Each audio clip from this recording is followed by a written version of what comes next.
Between the two of them. The inside of Coates. Parker gets too heavily involved. And that's Whitehead and Coates.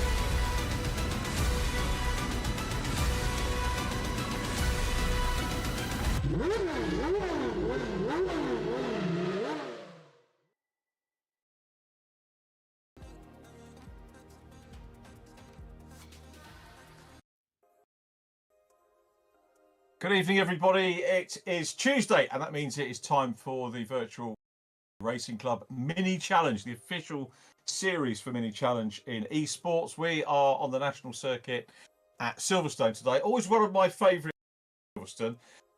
It's usually on the run in towards the end of the season, and there's issues to be settled, but it is a great track for racing, and we've got a great driver with us as well today, Tom Ovenden.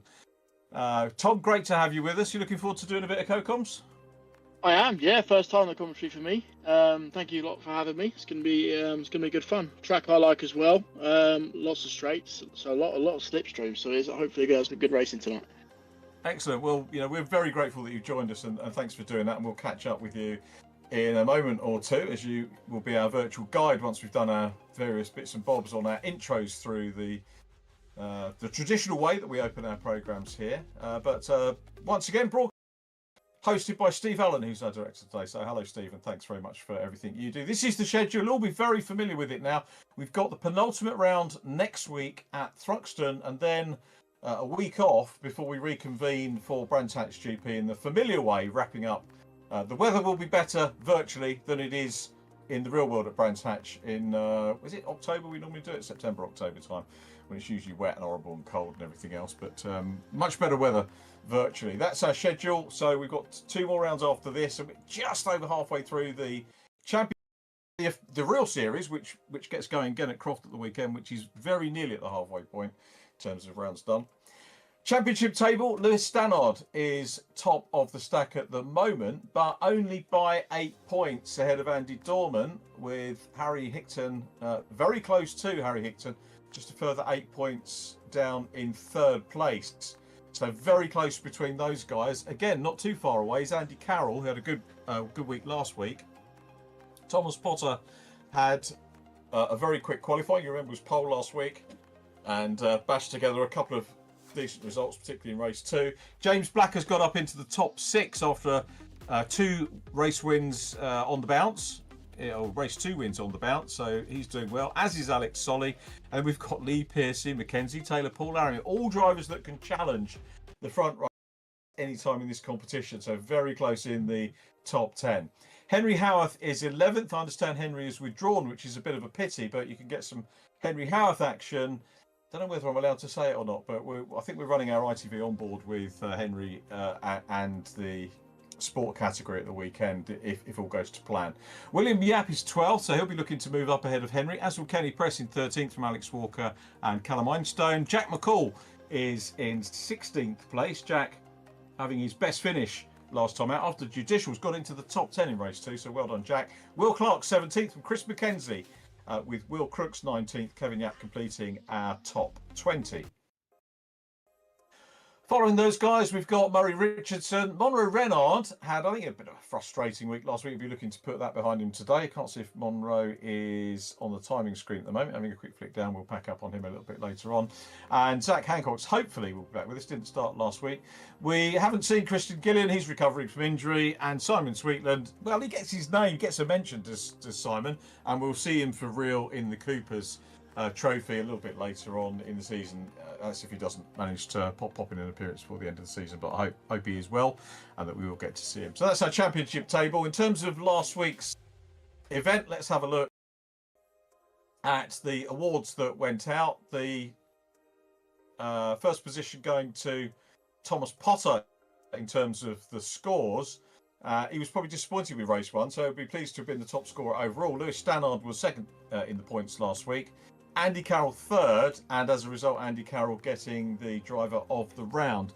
And did some good driving, a little bit fortuitous as well, as he carved his way through the field on the last corner. I think he did 3 or 4 passes on the last corner to go through. The seas opened a little bit for him, but he made the most of that and got a cracking podium time out. There have been a few little clips of that on social media. So that brings us to today's round 5 of the 7 events that we've got planned for you. Silverstone National.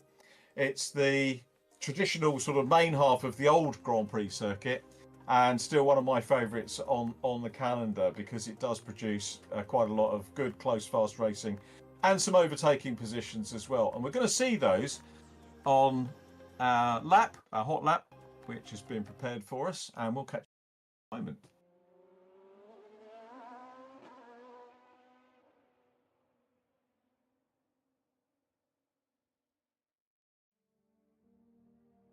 So as usual, Jack Smith, one of our front runners from other esports series, has put together a hot lap. Jack is one of the drivers that does a lot of winning with Virtual Reality Racing Club, does a lot of coaching as well. But I'm going to hand over to Tom, who'll talk us around the lap. So yeah, we've got Jack here. Coming into turn 1, all about the minimum speed here. Just got to keep the minimum speed up. You've always got to watch for your track limits on the exit of cops. Lots of space there. People like to abuse that. So yeah, kept it nicely in track limits there. Bring the car over to the right, just a straight line of brake in for turn 2 as much as possible. Bring it into the apex, all about getting on throttle as early as possible here. Because this is going to take you all the way down the straight towards Brooklands. Got a bit of time to contemplate now how those first 2 corners have gone. Before we get to Brooklands, bring in the car, make sure you position it over to the right. It's going to be a lot of tow down here in the race. Brooklands, late apex corner, got to turn in, clip the apex right at the end of the corner. Bring out to the right. And then left field, just trying to get on throttle as early as possible, watching out for the understeer, make sure you open the lock as much as possible on the exit. Again, watching out for track limits on the way out. And then you're just hoping you've done enough. We've got to run to the right line, which you'll stay flat out for. Again, going to be another interesting place in the race with the slipstream we should see around here. So yeah, there's a lap. That's a great lap. Thanks for talking us around, Tom, and really good to get the driver's overview of that. It is a short lap, so we might get into the territory, I think, for the first time.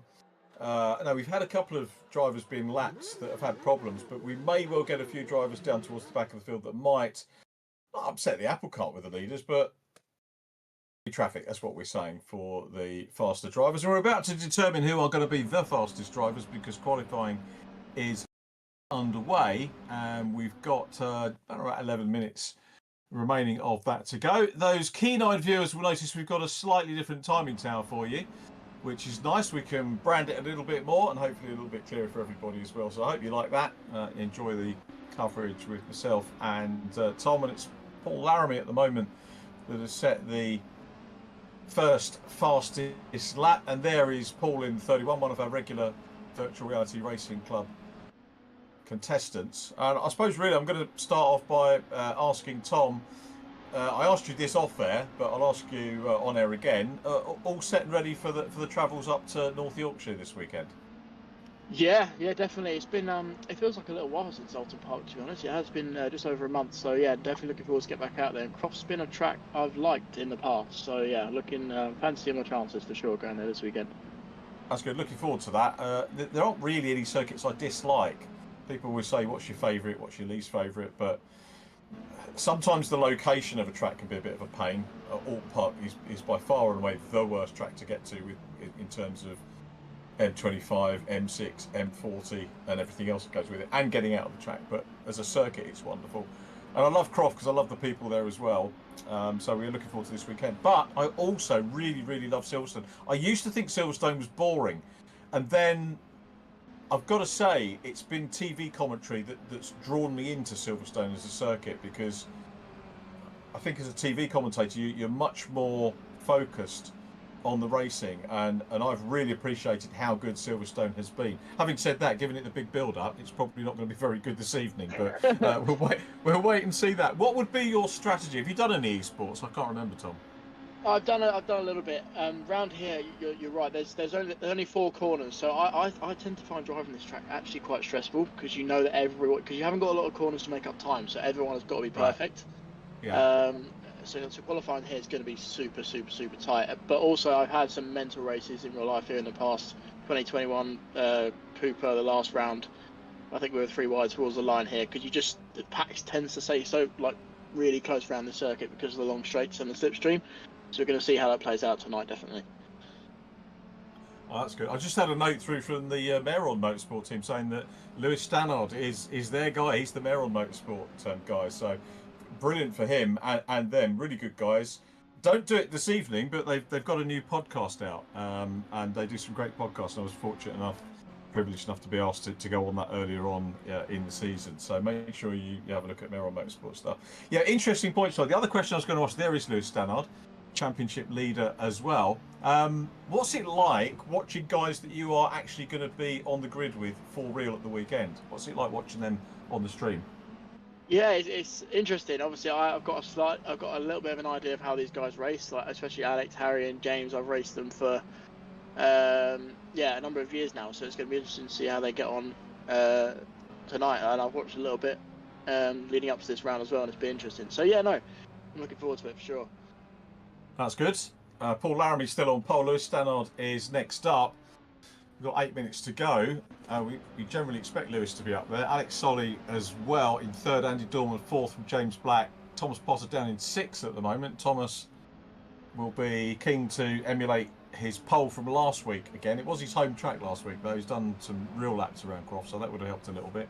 Lee Piercy was stronger in the practice session, which came on earlier on, running very strongly championship-wise in 8th place. Callum Einstein doing well. He is in 8th. Harry Hickton 9th. Alex Walker wraps up the top 10 at the moment. Andy Carroll's a little bit of a way down. And we've got the other issue, of course, of ballast. The top 10 all carrying ballast, with Lewis Stannard, the heaviest car out there, with 30 kg. Andy Dorman on 27. So Lewis and Andy doing very well with their ballast. Harry Hickton has got 24 kg. So that might be affecting Harry a little bit, as we watch Thomas Potter trying to work his way down towards the top. We go back to the provisional pole man here, and that's Paul Laramie. And the question I've asked all the guest commentators that we've had some really brilliant guests, and thank you to all of them for joining us and to Ria for sorting them out, is do you get to, you've said you've done a little bit of esports yourself, but do you actually practice on the sim before you go to tracks? Yeah, 100%. I also work for companies in motorsport, so I do a lot of my stuff there and at home. All I've done pretty much is last week is just drive around Croft. I think it just helps you be one step ahead going into free practice 1. It's definitely not going to hurt. So I think sim's a very, very crucial part of real race driving nowadays, for sure. It is interesting. Some people try and understate it a little bit, and the Cooper guys will know what I'm talking about, as Paul Laramie continues to top the standings at the moment. He is in pit at the moment, and there is James Black. 2 wins in the last 2 rounds, James Black. We wound up having 2 second-time race winners in our 4th event, wasn't it, last week? Which was unusual, because we'd had 3 different pole sitters and 6 different race winners and 3 different driver of the round. So it still is very competitive, but to have got to that stage with that many different drivers not doubling up in terms of wins or poles was quite remarkable. I think the skill set that we've got here is pretty remarkable. And James Black here is, to me, starting to look, I don't like using the phrase dark horse for the championship, because we know he's capable of it, but he's just kind of beginning to, with those 2 wins, put himself into the situation where he's going to worry the front runners, I think, in the later stages of this championship, Tom. Yeah, for sure. Yeah, I'm rooting for James here. I know James very well, and he's just put a lap together here. A little bit down in the first sector. This qualifying is so close. Like, this is the beauty of Silverstone National. I think being such a short lap, these guys are really fighting for hundreds and thousands out here, which is always nice to see. Paul Laramie back out, so looking to try and underline the provisional pole that he's got at the moment. A quick reminder, if anyone hasn't joined us in our racing coverage before, 2 half-hour races. First race is the fastest driver off the front. We get very near to mini challenge format with race 2. We have a reverse grid, but it's fixed as in the top 10 finishing positions. We'll switch over from the result of race 1 to our grid in race 2. So that's one of the reasons why we've got an underline for the top 10. It's not going to be Harry Hickton on pole for race 2 unless he finishes there, but it'll give you an idea of who is where and who will get the shout to come through. Nice to see Zach Hancock's back with us today. Just having a quick look down the timing screen to see who else we've got. Kenny Press not with us as yet. Will Crooks is here. Chris McKenzie 16th from Kevin Yap 15th. Murray Richardson ahead of him 14th. Jack McCall 13th from William Yap 12th. Andy Carroll 11th. Top 10 you can see on the screen. And Paul Laramie got out and got his lap done early. So probably good strategy if you've got clear track, get out there, banging a quick one. Is that the same as strategy for JCWs in the real world?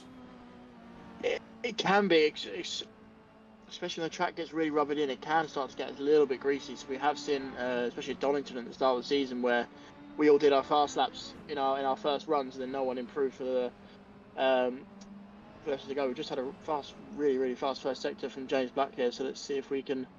We're still pushing on late into the qualifying session, so maybe that's not quite the case here. I think the track might still be in good shape. We'll see what James does when he comes across the line. Yeah, it's going to be interesting, isn't it? Trying to break into the top 6 at the moment. He was P8 when he started the lap, crosses the line, and look at that. Actually, great spot there by Tom Ovenden. Yeah, super spot, mate. Well done on that. P3, he'll have wanted to be P1, but that puts him in a really good place for the opening race if it stays like that. Yeah, definitely. Yeah, look at this. You've got about 1.5 tenths covering the top 10. This is going to be close. But yeah, seems like the guys are still finding time late on in the session, so still could see some changes towards the end of this. We could well do. 2 minutes 49 remaining on the clock, and there is James Black with the camera flicking to Lewis Stannard, our championship leader. It is close at the top, but bear in mind that Lewis doesn't have the luxury of. I mean, everybody drops around, but Lewis's drop round was the first one which he didn't contest. He was I don't know if he wasn't able or didn't join the championship until the second round, but he came in with a real blast. So you can't afford to have a bad score. Most of the other drivers can afford to do that. As we look forward, you can't drop the last round as well. We want as many people as possible to be racing at the Brands Hatch GP round. As Alex Solly, who we're focusing on now, is in P4. Just starting to get a handle on who's going to be where and begin to start writing down actually some of the times that we've got. 1:59 remaining, so possibly another 2 laps for everybody to be able to sort themselves out as Alex Solly tries to get back up into the top 3. Paul Laramie still on provisional pole, and there is Paul just having a quick look. So he will be our 4th different pole setter in 5 rounds. We've had Thomas Potter pole at Donington the first event, and Croft last time out. Lewis Stannard pole for Snetterton. All part was Harry Hickton, and again it just shows how very competitive this is. Paul Laramie's got a little bit of ballast on board, just the 3 kg as we ride around with him, so getting off lightly, you could say, relatively to some of the other front runners. But I'm not making excuses for the others. Paul Laramie has put in some very quick laps. Looks like his session is done though, Tom. Yeah, he's just brought it in. I think he's going to sit in the pits and hope it's good enough. James still out there pushing. We'll get out of the way there. Yeah, I think they're all going to be. This is going to be lots of their last chance now. So we'll see what they can do. Thomas Potter is in 5th place at the moment. As we go back to James Black in 3rd position just now. Harry Hickton in 6th place. Shame we're missing Henry Houth. I'd like to have seen Henry getting stuck in again. He's been good to have him involved with us, but we wish him well for his preparations for the weekend. As we go back to James Black, trying to improve on his third place at the moment. So it's Laramie, Stannard, Black, Solly, Potter and Hickton, with Andy Dorman in 7th. Andy second in the championship. So when you've got a lot of ballast, it's going to be about trying to damage limit what you're doing with the ballast and try and get a few points and carry that in towards the next round. As I say, Andy P2 in the championship. He's really going to be focused on what Lewis Stannard is up to in terms of the race. So I'm sure a lot of these drivers have been practicing all week, which is every time I've come in, there's been at least 1 or 2 people in the server and having a go. As we flip to Lewis in P2. It's going to be it for these guys. See if they can improve when they go across the line. Yeah, Lewis has set an orange first half, so we'll see whether he can improve on it as he will come down now and cross the line. And it's going to be P2 for Lewis. Interesting to note that Paul Laramie is on the medium tyre as well, looking at the 4th column. The rest of the drivers, other than Alex Solly, actually we've got Lewis Stannard soft, James Black soft, Alex Solly medium, Thomas Potter medium, Harry Hickton soft tyre, and also a good mixture. It'll be interesting to see whether that carries on for the race. But it's Paul Laramie on pole, Lewis Stannard in 2nd, James Black with an excellent run to get 3rd. I think that's James' best qualifying. Yeah, it is, because he'd done all 5th positions before that.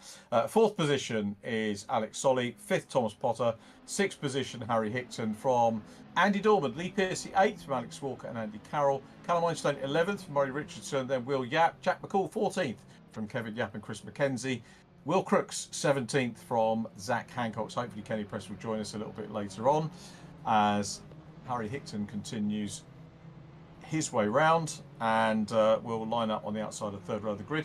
We're going to take a quick break and we'll have our podium interviews for you in just a moment.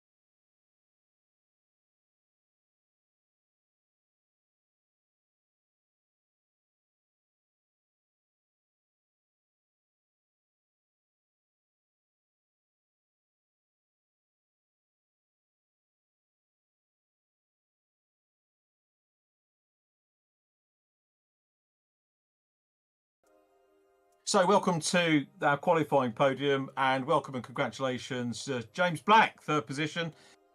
Very close out there, and we were watching you. Tom Ovenden spotted that you had a quick lap on the go and to row 2. So decent qualifying. It's about time I finally qualified. It's only taken me like 10 years of my racing career.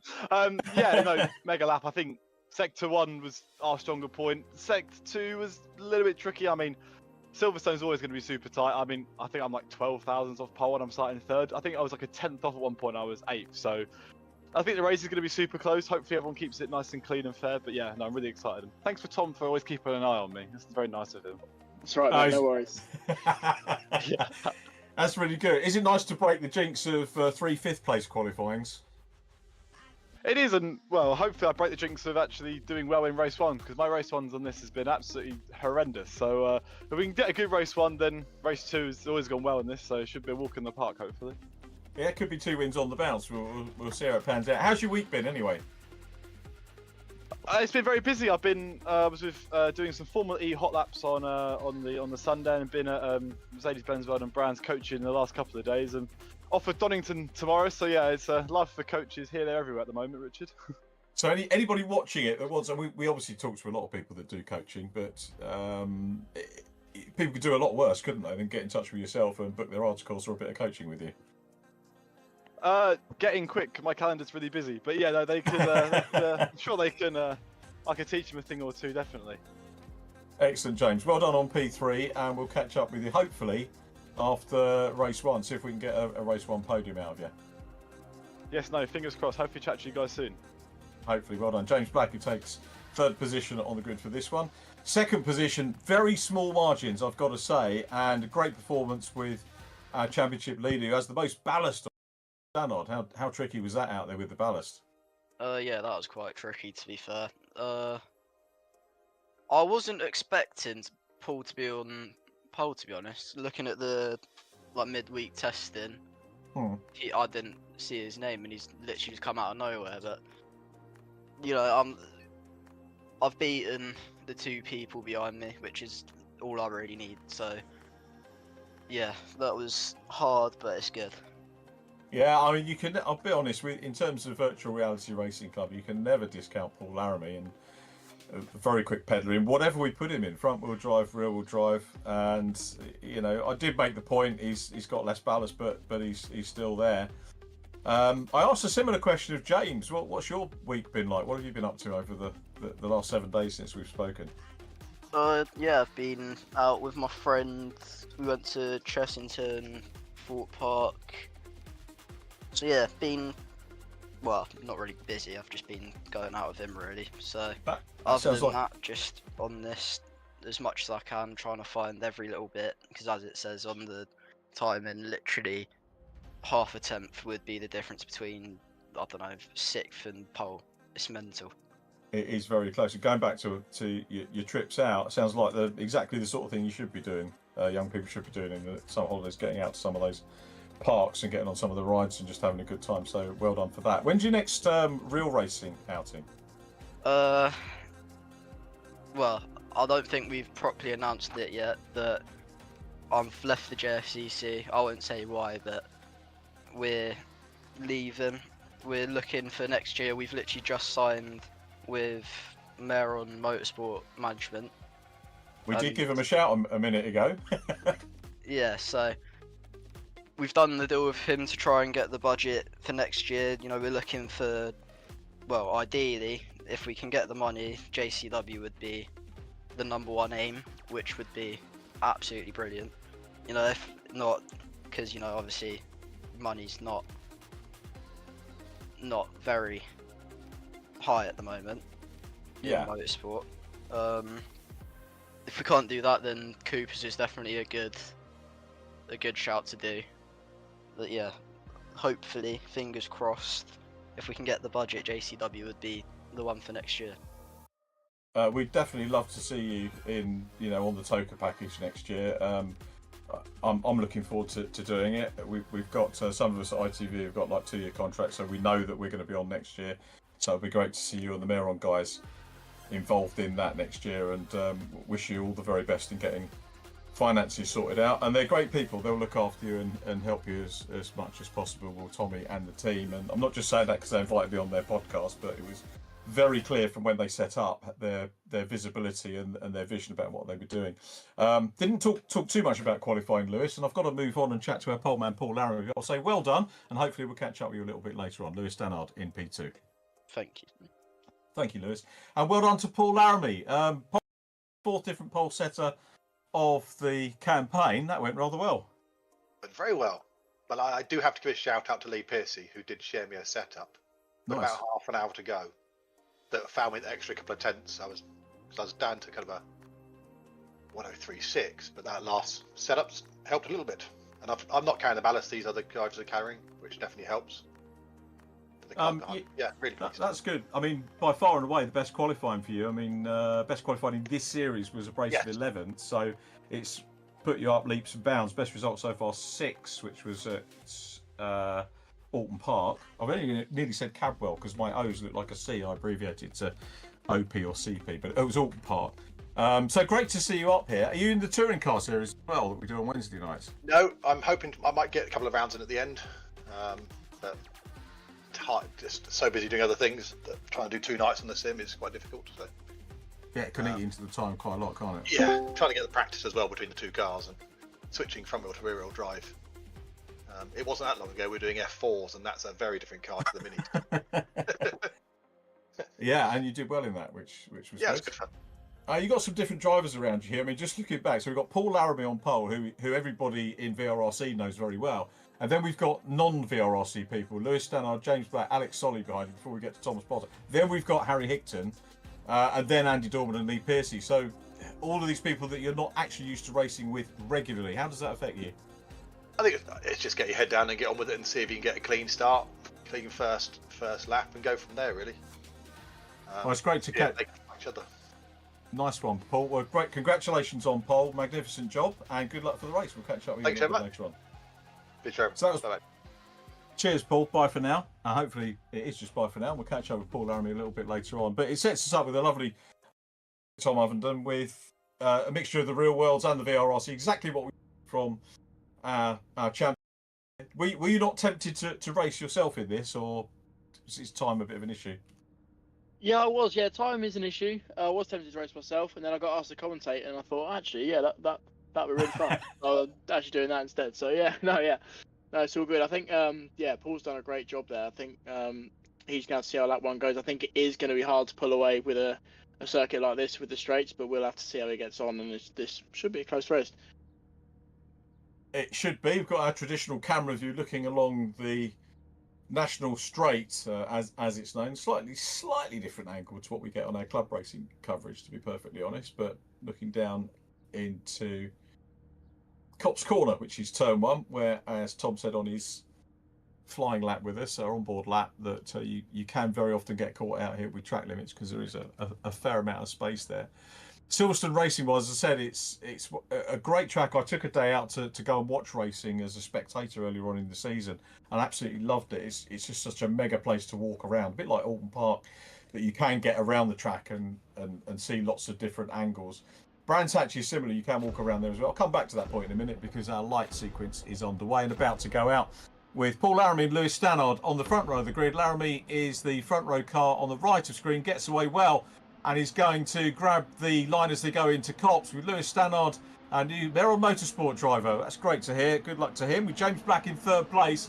Back 3rd, Alex Solly. 4th, Thomas Potter in 5th position from Harry Hickton and Andy Dorman. And it looks like they've got away pretty much in the order they qualified. Yeah, they've got side by side for P2 here. I think Paul's kept the lead quite well. James Black looking up the inside of Lewis there. I think he's having a look at the leader as well. They're going to be side by side coming down to Brooklands. They are, and this is exactly what you get. See why this is virtual reality, because this could be a real life race going on here. As James Black, who's nosed his way through into 2nd position, is challenging around the outside. He's going to be able to keep it in here. He's got to keep an eye on the mirrors as well, because he'll no doubt be challenged from behind. It's Lewis Stannard that appears in that left-hand mirror. James Black is focused on what's going up front. He's looking. Oh, there's little bits of contact coming up on the timing screen.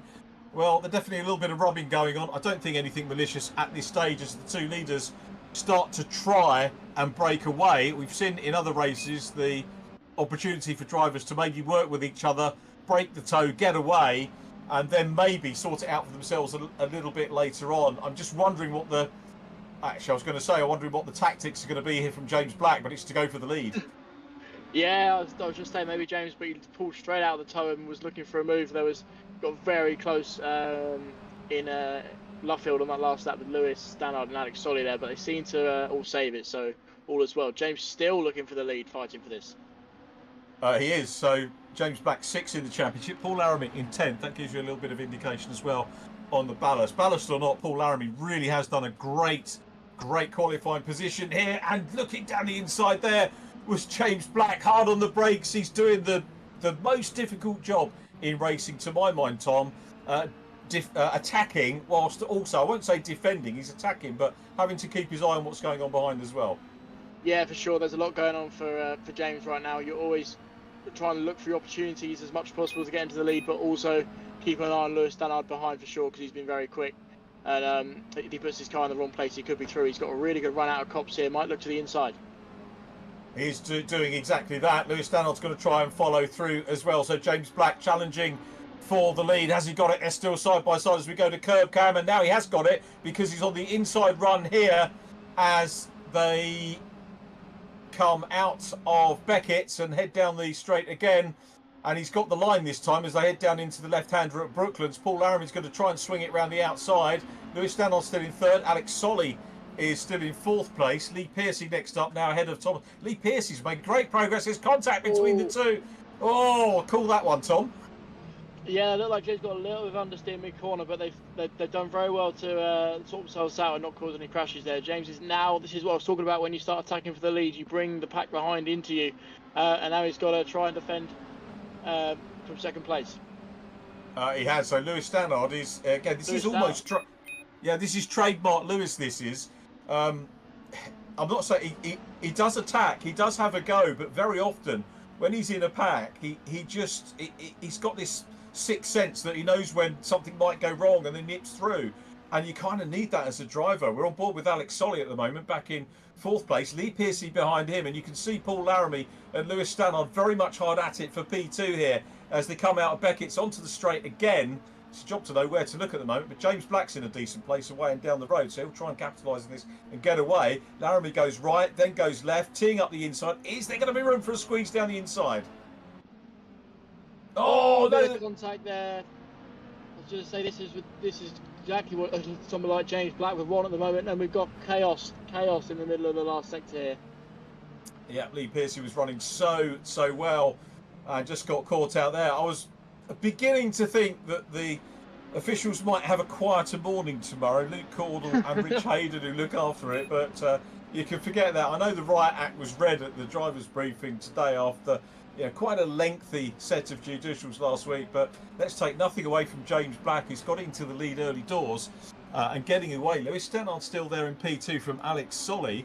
So it's James Black looking to bag a 3rd win. This is what I was saying about James Black as a dark horse for this championship. And I don't like the phrase particularly, but he's there. If he takes this win, he'll be the first driver to bag a 3rd win in this campaign. And that definitely is going to mark him out as a potential champion when we get towards the last round, because he didn't have the rub of the green early doors as Alex Solly all over the back now of Lewis Stannard. And great for this young teenager, Lewis, to be racing against the likes of James Black, Lewis Stannard, Paul Laramie, and gaining huge experience. Yeah, for sure. I think Lewis and Alex have got to work out what to do here, because they're obviously fighting over 2nd place, but if they fight too hard, the race win might be out of sight. James has already got just over a 2-second lead, so they've got to either work together to try and close James back in. It's going to be interesting to see what happens here. Got some fighting further back I just saw there as we're going to Cops as well. It's funny, I feel like we've had a whole race already, roughly 5 minutes into this. We've had enough to, to get you through virtually a whole race report if you're doing PR on it. But it's Black from Stannard. Alex Solly is next up. Alex with just the 1 podium so far, but again, really handily placed in the championship. He's ahead of, 1 place behind rather, James Black in the championship standing, so we can't discount Alex Solly once he bags in a few more points as well. So Alex chasing for that 2nd position. Meanwhile, we're going to pay a visit to Thomas Potter. You can see he's got Harry Hickton right behind him as well, and you don't count any of these drivers. Thomas, I think, might feel a little bit more comfortable in this one because he's not on pole, so he's not putting any pressure on himself to lead off the front. He can do that, and he does that regularly in VRRC, but playing the chasing role, I think, might be a little bit more suitable for Thomas, although he has got Harry Hickton right behind him, and he'll know Harry's reputation as being a very quick driver, like yourself, Tom, a champion in minis, and that's what he's got to deal with. Yeah, 100% raced Harry as well. A very quick driver, and he's going to be looking for a way past soon. But similarly, he's going to be looking at the back of Paul Laramie's car as well and looking to gain some places as well. If he doesn't like starting from the front, he's a bit further back now, so let's see if he can make some places and look for the podium if he can. He will definitely do that. Paul Laramie would love to get back on the podium. I think given some of the contact that we've had, he's probably going to be grateful to be still there in 4th place. You know he's got the pace as Harry Hickton goes for a wide run into Brooklands. Might be able to tee up the inside. Yep, he does that. Tees up the inside at Brooklands, but that'll be the outside as they come round into the 2nd part of the complex as we focus on Paul Laramie just make his way out of Woodcote from Nuffield. He'll tick off another lap with James Black still out front. He'll stand on in P2. And down across the line they go. Alex Solly, Paul Laramie 4th. Thomas Potter still ahead of Harry Hickton. Andy Carroll is up into 7th place. So Andy Carroll's made some reasonable progress in the early stages of the race. Andy Dorman in 8th. Lee Piercy He's still ninth after that massive wallop that Piercy had down at Brooklands. Not quite sure they managed to keep it on. William Yap was in 10th, but has just been relegated by Alex Walker. So Alex in that bit on the bubble where they're maybe getting towards the front row of the reverse of race, the reverse of this result to give us the grid for race 2. But we continue to watch Alex Solly and company. Stannard now down into 3rd place as Harry Hickton carries on. So Harry Hickton now ahead of Andy Carroll. Thomas Potter down to 7th. Yeah, I'm just watching that gap in the leader as well. Alex done a really good move into Cops on that last lap to get past Lewis. And now he's just going to see if he can chase down James Black for the lead. But fastest lap of the race from James Black. He's looking like he's not looking in his mirrors much. I think he's looking ahead. Yeah, this is great stuff, isn't it, from James Black? And it just throws something into the mix when he is potentially popping, and I say potentially so we don't curse him, but potentially getting a 3rd win of the campaign. And bear in mind, the only double winners we've had are James Black and Lewis Stannard. So this is, if you'd have asked me, probably not what I would have expected. Not saying I didn't think he could do it. He clearly can. But statistically, this is definitely going against the grain of what we've seen in the Mini Challenge UK so far. And James, as you said, fastest lap, very well clear at the moment in the Clive Emerson car. Lewis Stannard back into 2nd. So Lewis and Alex having a very good battle, but they're not doing themselves any favours here, squabbling with each other. Maybe they've decided they can't catch James, and it's just going to be the best points for 2nd and 3rd. Yeah, maybe it's got to that point. I said earlier they might be working together, but yeah, as you mentioned, Richard, I don't think that's the case because they've been swapping back the last couple of laps. And let's see, that might bring Paul Laramie and Harry Hickton into the fight for 2nd as well. That's definitely all going to close up. Yeah, it will do. Andy Carroll 6th, Thomas Potter 7th. From Andy Dorman, Lee Piercy, William Yates. Just look down the other positions and give some of the other drivers a name check. Alex Walker 11th from Murray Richardson. Kenny Press is with us. He's 13th, so he's come through from the back. Jack McCall in a good strong 14th place from Chris McKenzie. Kevin Yap, Callum Einstone next up from Will Crooks, and Zach Hancock's in 19th. Great to see Zach back with us today. Thanks for joining us, Zach. A little clash, I should say, between Alex Walker and William Yap as they dice over 10th and 11th place. And there is Lee Piercy, who's been right in the wars in this one, trying to close down on Andy Dorman. We flick back into 2nd position. You can just see the front end of Alex Solly nosing into the picture. There is Alex Solly, all over the back of him still. Actually, he's probably got a car's length between. This is a little bit of a breather for Alex. Do you get breathers in real life races on all the way? Not really, Richard. No, only when you've got a nice lead like James, you might be able to have a little breather. But when you're in the pack like Alex and Lewis are at the moment, it's always tough. But yeah, Lee Piercy's done very well to remain in 9th place back there after the incident we saw on lap 1. He's done either come back up a few positions or recovered that spin very well indeed. Yeah, Lee's a quality driver. There are so many VRRC drivers that I would love to. Many of them do race in the real world in various championships, but I'd love to see them have the opportunity to go. I don't say higher up is the wrong phrase, but give them the opportunity to do things like race on the token package would be fantastic, because we've got some really mega drivers here. It would make a super real championship grid, this one for sure. And that's why we've got it, I guess. Here's a nice side shot. So we're looking, this is like a tracking shot, isn't it, of Harry Hickton. Harry in 5th place, trying to close down on Paul Laramie, our pole position man. Harry's been super quick, running with the Manpower Motorsport team in their first season in JCW's this year, and looking to build on their results as we head to the double header at Croft. I think we should have 3 races at Croft, really, not the 2, which is a little bit of a shame for you guys, but it always leaves the audience wanting more, is what they say, and I think that's probably what we'll get at the weekend with just the 2 races. Yeah, for sure. With your 2 races as well, always makes qualifying super important. You don't get the reverse good race, you've always got to watch. There's a big battle going over the back. Yeah, a little bit of contact. Good save from Andy there. Really nice save. I was talking about Lee Piercy. He's actually come up a few places in the last lap, so I think there's been some battling in that 2nd pack on the last 2 laps. But a little bit of contact there, but they both saved it well. Yeah, that's a good spot about Lee. Lee up into 7th place. It was Thomas Potter that was having that little moment there with Andy Dorman. Alex Walker up into 9th. Thomas at the moment is in a situation he doesn't really want to be in, which is on the front row of the grid for race 2. But I know from previous VRRC races he'll take that and make a decent job starting off the front if he can. as we watch Andy Dorman. Looks like Andy might be struggling a little bit with Thomas trying to close in on him again. William Yap in 10th. William's been a very good addition to our championship and has scored well and has been very consistent. Here is Andy Carroll. Andy 4th in the standings, up ahead of Lee Piercy. So those two guys, real good, keen VRRC competitors and having a decent race of it again. Andy Carroll with his nose in front at the moment. Let's see whether Lee Piercy can try and get his way back in as we ride on board with Lee. Yeah, Lee Piercy's on the push here. He's just at the fastest lap of the race on the last lap, and I think he can see the Harry Hickton group ahead of him, and he's looking to get past Andy Carroll as soon as possible. But Andy's defending well at the moment. So he's now gone to the left into Woodcote, trying to go around the outside. Tried that before. Very, very long way around there, that's for sure. Let's see, he's going to cut back and try and get the toe down to Cops, I think. Yeah, well, he's trying everything he can. Can't quite get close enough. Well, he is close enough now to have a go. So around Cops they'll head now. So down the main straight into Cops. You can see the different lines here. And Piercy going for the big sweep round the outside run. Is he going to be able to get this done? Are they going to keep each other on track? I'll tell you what, there was no forcing on the outside line there. It was pretty good racing between the pair of them.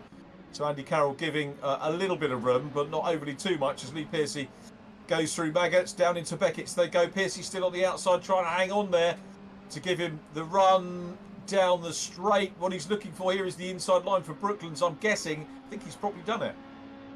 Yeah, I think he's got it. He tried around the outside for a couple of corners there. It's finally worked, but fair play to Andy Carroll there. Really, really clean racing, leaving the cars a bit to the outside, avoiding any contact through Cops. So good stuff. Let's see if Andy Carroll can stay with Lee Piercy now on his charge to the front. Yeah, Andy will try and do it. Yeah, nicely called. As Piercy up into 6th place now, trying to chase down Harry Hickton. This is Thomas Potter and Andy Dorman, take 2. And this time, Thomas grabs the inside line. It wasn't. We did see Thomas have a little bit of a bash into the back end earlier on, but this time, all neat and tidy from the pair of them. There's never any malice in their driving, and Thomas looking for the clean way past, and he's finally, I think, worked out a line to go through. Makes up the position. Thomas Potter up into 8th, potentially down onto row 2 now of the reverse grid, which is going to see at the minute Will Yap on pole position from Andy Dorman. Thomas Potter 3rd, Andy Carroll 4th. So we've got some real quality drivers up at the sharp end, potentially in our reverse. Quick look at the clock, which tells us that we are around about half distance as Alex Solly still chasing Lewis Stannon. Lewis has kind of just exerted that authority, hasn't he, in P2 over Alex? He has, yeah, and he's only by a few tenths, but the gap was just over 3 seconds to James Black, and it's now down to that 2.7 mark. So it might not be over yet if Lewis can get his head down here, and Alex Solly's trying to go with him. Still the battle on between Harry Hickton and Paul Laramie there in 5th place. Harry Hickton still looking for a way past. Interesting to see the best laps. They are 1:03.12, just looking down. 1:03.11, Lee Piercy fastest lap, actually. So a few extra points go with that. 6 points for fastest lap, 6 points for pole. And we're riding with Harry Hickton. Gets very close indeed there to Paul Laramie. So the battle is on for 4th position with VRRC regular up ahead of real world JCW driver coming down the straight under the bridge and looking at a move. Too far back here for a move, I think, very, very possibly. And here they come down into Brooklands we go again. And do you know what, Tom? Rather sadly, I'm looking for an SHP badge on the cage, because SHP do the cages, don't they, on the JCW? Yeah, they do. Yeah, they make really good chassis as well. Yeah, you race one of the SHP RSRs. I do. Yeah, those things. It's a very, very different to the JCW I normally drive, but it's great fun for sure. Lots of power and very, very light. So it's a bit of a different taste for me. So it's good fun. Yeah. And for those people who don't know what we're talking about, it's a replica. It's a silhouette Ford Escort Mark 1, isn't it? Yeah, silhouette. Yeah, Ford Escort Mark 1. And yeah, it's a very, very different experience for me to drive, but I've been absolutely loving it when I've been out in it, and hopefully get out in it a couple more times this year, which should be good. That'll be good. Currently, talking about running your own series for next year, and also you've got the opportunity to run with modified Fords, which is good. That's a series which is very well worth a look if you get a chance with the sheer breadth and variety of machinery that we get in that. But We need to come back to this race. It's Paul Laramie and Harry Hickton battling it out for 4th place. James Black still 2.6 seconds clear of Lewis Stanard with Alex Solly in 3rd. And Paul Laramie, who was on pole, been involved in a little bit of the wars, you've got to say, earlier on. Going down to the 2/3 distance now, but Paul Laramie hanging on to 4th place from Alex Solly. Harry Hickton busy chasing him. Lee Piercy in 6th place, trying to close down as well. And then it's Andy Carroll, who we saw Lee Piercy pass earlier on. There is Andy. Andy dropped down the standings. I think it was... Actually, I thought he was further up. He was 2nd in the championship at the opening round. And then dropped down to 3rd. He's currently 4th, but he's been 4th the last 2 rounds. And again, you wouldn't bet against him climbing back up the order just at the right time as we head towards the closing stages of the competition, as Alex Solly tries to close down on Lewis Stanard again. I'm wondering now, what are your thoughts? So it's interesting to hear that Lewis wants to come and race JCWs next year. I know you guys would welcome him, but you could probably do without the competition, you fellas. Yeah, I recommend keeping it for Lewis for sure. The more the merrier, really. We need these grids to, to grow to where they were a couple of years ago would be amazing. So yeah, more drivers the better. To be honest, it'll be good to have Lewis if he can get a seat. That would be great. Really would. Yeah, I'm looking forward to that. And I'm really delighted that Mehron are with us in this. I spoke to Tommy Watson about maybe trying to get a team car involved in this earlier on in the season, and it didn't happen. But they've got representation here, which is absolutely fantastic. So welcome to the party, guys, and good luck for everybody at the weekend as we watch Harry Hickton closing in on Paul Laramie. So good battle developing between these two. It gives us the opportunity with our director Steve to go in kart with Harry Hickton as we come down this iconic bit of straight here at Silverstone. Just a few weeks ago, the Grand Prix boys were doing it for real, obviously starting on the other part of the circuit. But this is real GP tarmac, and here we go! And Hickton getting very close there, but Paul Laramie hanging on, just gets across in time to defend the position. So Harry Hickton just trying to time his move and get close enough within the right part of the track to close up. Now we're going across the stripe once again. 9:44 on the clock here. I've got to say, Paul Laramie is very settled in 4th. And this again is the nature of the track, isn't it? We saw qualifying very, very close. Race-wise it is as well, and it's got to be, a little mistake, the tiniest of mistakes that can open up the door for a position change. Yeah, 100%. Especially, you really get punished for a mistake around here because it leads onto the long straights. Harry definitely had to think about the move into left field there. There wasn't quite a car's width, so I think he sensibly backed out of that one. We're looking through. I'm just keeping an eye on the battle for 10th place as well for the reverse grid draw. It's closing up. Only 3/10 now between Murray Richardson and William Yap. So we'll see what goes on with that as well. Yeah, that's an interesting one, isn't it? Thomas Potter trying to close up with Andy Dorman, or is it the other way around? Because Dorman was actually in front of him, wasn't he? So Dorman, the man under pressure here from Tom Potter, and Will Yap in 10th place. But yeah, good spot there from the fact that Will Yap and Murray Richardson getting close. Jack McCall up into 12th again. I think the youngest driver on the grid, Jack McCall, had a 10th last time out, and he's very consistent because he's not far away from getting a top 10 again. So having a good run. I'm hoping that some of our mini drivers will maybe join us for continued virtual reality racing, maybe in the autumn or winter when things are a little bit less frenetic real racing wise. That would be good to have a few of them back as Paul Laramie continues to soak up the pressure here from Harry Hickton. They can see Alex Solly. They want to be a little bit further down the road, nibbling away at Alex Solly, but that, to my mind, isn't going to happen now, and it's just going to be who finishes 4th out of these two. Hickton's trying absolutely everything. You can see going right the way over onto the left-hand side to get as much entry speed as he can into the complex. Is there going to be a gap there? No, there isn't. And Harry Hickton being frustrated at every turn here. Yeah, at the moment Paul Laramie's positioning car just in the right place, and he's still getting a good enough exit where it doesn't give Harry the opportunity down to the next corner. And Harry's closing again to Cops, but not much of a braking zone, so I think he's going to be a bit too far back here. Yeah, he's going to have to slot in, so we'll see. Oh, a little bit wide there from Paul. Harry, look on the inside, bit of contact. Oh, well done, they both saved it. That was close. Yeah, the contact there was around about 5 miles an hour, so just a little bit of a tap. I don't think anything for the officials to concern themselves about. for the moment, and it's just such a fine line. I think this can show you how it can be something like that. It can go from something innocuous to something a little bit more serious that the clerk of the course will look at. It always I have a little chuckle actually when I'm going around it, because very often I'll go and try and talk to drivers, and inevitably the best place to catch them is outside the clerk's office because they're waiting to go in. Yeah, there'll always be a driver there at some point, I suppose, from outside any the bus. It's the bus for you guys, isn't it?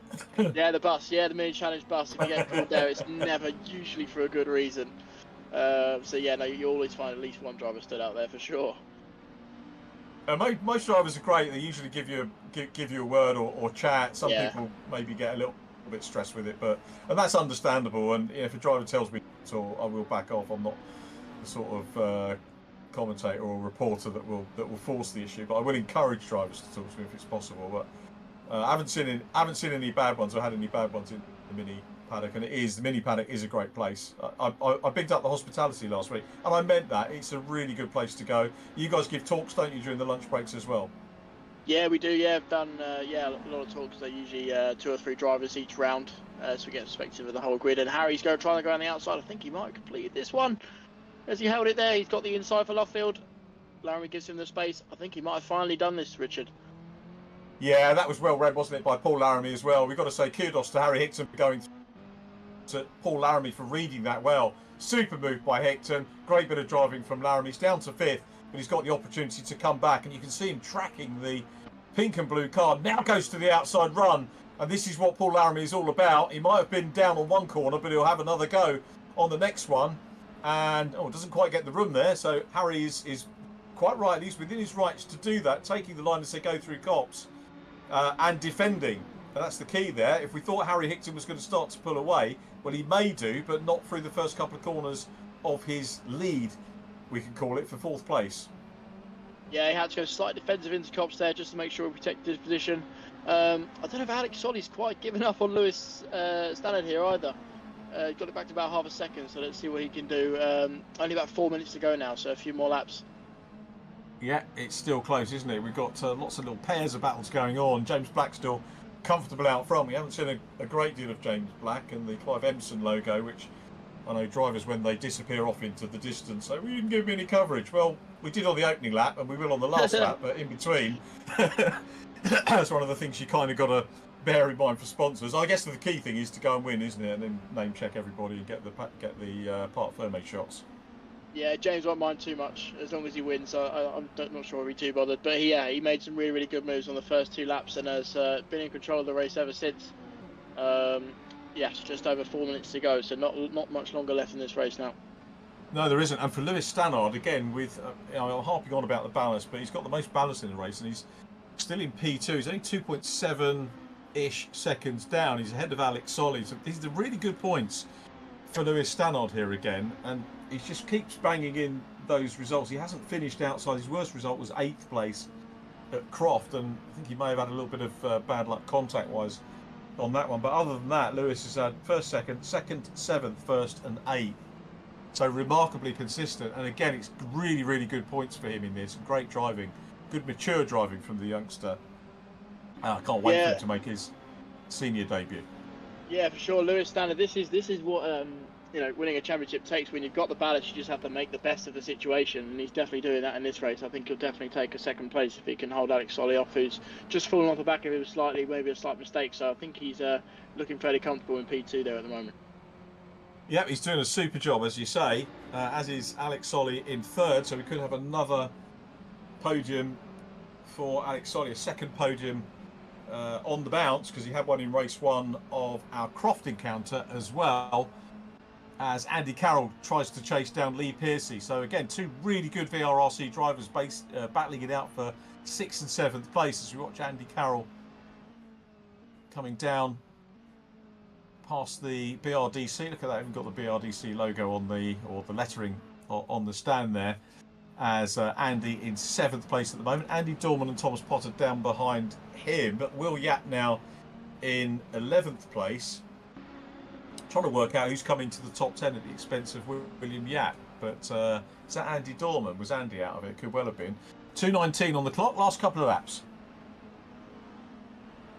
Yeah, it's looking close to Alex Solly. I think he's just going to settle for third place now. But Paul Laramie still hasn't given up on the back of Harry Hickton. He's still trying to hang in there. It's going to be tricky with only a couple laps to go now. But yeah, no, I think it's Andy Dorman who's come up from outside the top 10 to bag himself a decent start for race 2 here. Very good job from him. Yeah, he's going to be. Well, he's got. Oh no, it's changed around again now. Oh, it's changed around. Yeah, William Yap. Yeah, there we go. So. Yeah, Will Yap and Thomas Potter on the front race. It's going to be a fascinating bundle into turn 1 on the reverse grid race, as ever it is on VRRC, and hopefully they'll keep the driver briefing in mind as we continue to watch Paul Laramie. He's been relegated from pole down into 5th. He's been in the wars a little bit, as we mentioned. 1 minute 30 on the clock. The laps here are 1:03s. So James Black still 2.7. Very consistent out front, James Black. So really good race from him. As Lewis Stannard second, Alex Solly third from Harry Hickton and Paul Laramie. Then it's Lee Pearcey and Andy Carroll, who we are focusing on at the moment. Andy Carroll fancies getting a few more points as well, which would pull him up. He wants to be needing to have been closer to Harry Hickton here, championship-wise. There is 12 points between them, and Harry Hickton just sort of cementing that third place in the championship standings at the moment with plenty of ballast on board. So the reverse grid's a little bit crucial for these guys because they're close on points, and of course their positions will be reversed in our second race. But here we go then, 41 seconds to go. We might squeeze another lap out of this one as our lead car exits Luffield for what should be the penultimate time past the press centre, which is on the inside there. We always get a warm welcome when we come to Silverstone and go into the press centre there on touring car weekends. We're looking forward to our run there a little bit later on in the year, but it is going to be one more lap, and it's James Black that leads onto that lap. Good confident stuff, and nothing really for James to worry about at the moment.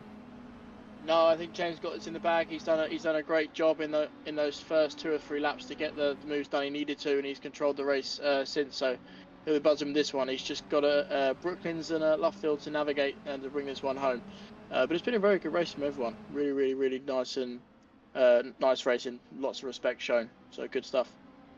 Yeah, we're looking forward to more of the same in the real world at Croft at the weekend as James Black comes down the straight for the last time. Still that gap, just around about 2.5 seconds, and the Clive Empson car grabs a bit of curb. Other than that, nice, neat, tidy, good stuff, and it's going to be another winner's interview. And James is going to take the win. He comes out of the final turn here and gets ready for the checkered flag to win his first race 1 of the campaign, to add to 2 race 2 victories that he's had. There's the checker, there's the buzz of the pit wall. Congratulations, James Black on the win. Lewis Stannard, the championship leader with the ballast, comes home in P2 from Alex Solly. 3rd, Harry Hickton 4th from Paul Laramie. Lee Pearcey in 6th. Good recovery stuff from Lee Pearcey. Andy Carroll 7th from Andy Dorman in 8th place. Thomas Potter in 9th. Pole position for race 2 will go to Will Yap. So it's Yap and Potter on the front row of the grid. Then 11th goes to Murray Richardson from Jack McCall in 12th. Alex Walker 13th from Callum Einstone. Then it was Chris McKenzie 15th from Kevin Yap, and Zach Hancock's in 17th from Will Crooks and Kenny Press. They are our positions and our results from the first race of the evening, and we'll have a word with our top 3 in just a minute or so.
So, first race podium of the evening, and we're going to go to third position first of all.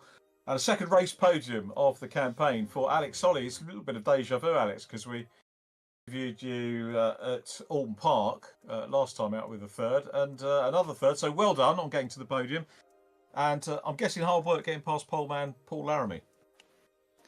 Oh yeah, yeah. It was another last-minute clinch for a quali lap. I didn't think I could do again, to be fair. So yeah, it's a bit of deja vu, like you say. Yeah, there was a little bit of tussling going ahead, so we managed to keep our nose clean just about. I think I just skimmed the front bumper of Paul there. Good little fight with Lewis for a little bit, and then he just started to pull away. But you know, happy with where we are. Don't know if you heard the news earlier on, but you might be racing Lewis next year. Oh, am I? Okay, interesting. Possibly. He's hoping to get a JCW budget together. So, you know, for us, it's fantastic to see drivers from different disciplines get together here. And then you think, you know, what would it be like if they were all on track together, which is mega. So that's assuming, you know, if you're with us in JCW next year. And of course, you might well have other plans and want to move on. You're part of the Napa family, so I'm guessing you look at all options at all times. Yeah, yeah. Obviously, it's good to see sports brings on new drivers. It's a place to show and prove that they've got the talent, really, and it's nice that some people have a lot of respect out there as well. So I'd be more than happy for them to come into the series in real life. But yeah, not sure what next year holds. For a minute, we are in real life just focusing on this one, get this one out of the way. But by all means, we'd love to do something with Napa again. Or even JCWs again would be great, so we'll see.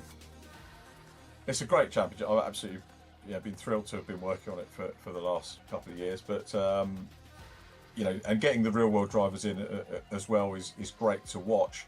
So third position makes life a little bit tougher for you on race 2 because you've got to try and work your way through. But we did see you make progress in that one as well. So we know that you're a good passer, but it's just a question of how hectic it gets, I guess, in race 2.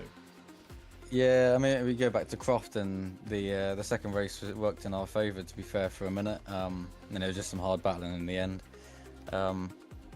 Yeah, hopefully we can get our nose stuck into some more battles again. It was quite good that. But yeah, hopefully we got some good points coming in. Our race 2 results haven't been as well.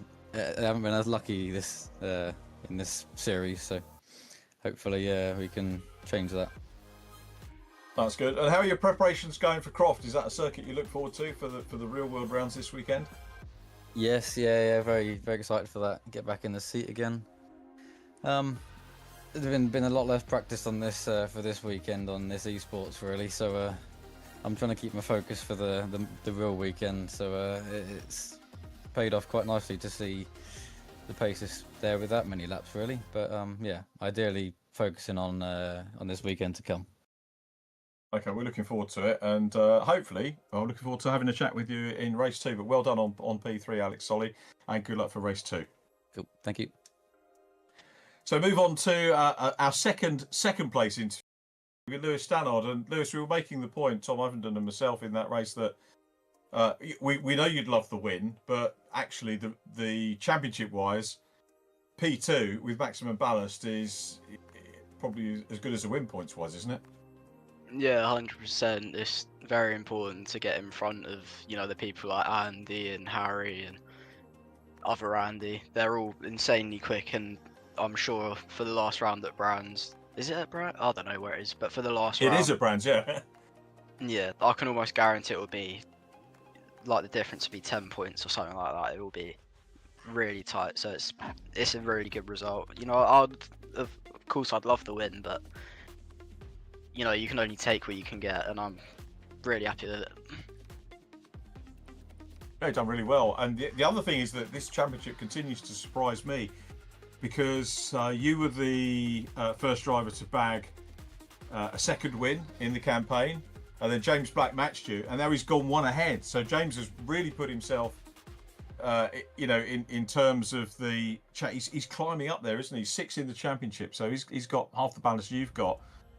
But grabbed a win, and it puts another name in the frame, doesn't it? You didn't really get the chance to race James there because he got through, he got the better of those first couple of skirmishes, and managed to pull away. And I think maybe you and Alex had probably one of the highlights of the race there, the battle that you had. Yeah, me and Alex had a great race. I'm not really sure what happened at the start. Going into Brooklands, I think someone tried to go 3 wide when I was side by side with, I can't remember if it was James or Paul, but Yeah. that definitely was the key point in the race for me. You know, I think that put me down to 3rd, and then obviously Alex is right behind me, and he's another proper quick driver that I had to hold off. And then eventually I did hold him off and started to pull away that bit. But obviously, whilst we were fighting, James has just gone see it in a bit, and then after that, especially around Silverstone, a 3-second gap. Obviously, it doesn't guarantee you the win, but it's definitely something that you'd rather have. I mean, do you talk to anybody before and say, you know, if we're in a position, can we race together and maybe use the tow? Because we were talking about that last week when we had Henry Foote on the co-commentary as well, and I guess you can't really send an email to everybody, can you, to get everybody to work with you? Me and Harry Hickton have been doing bits together, but to be fair, I don't really expect anyone to work with me. I know that I probably wouldn't work with people. I'd just try and get past and get away, but you know, people drive differently, and that could help people, but for me, I just want to get my head down and just go.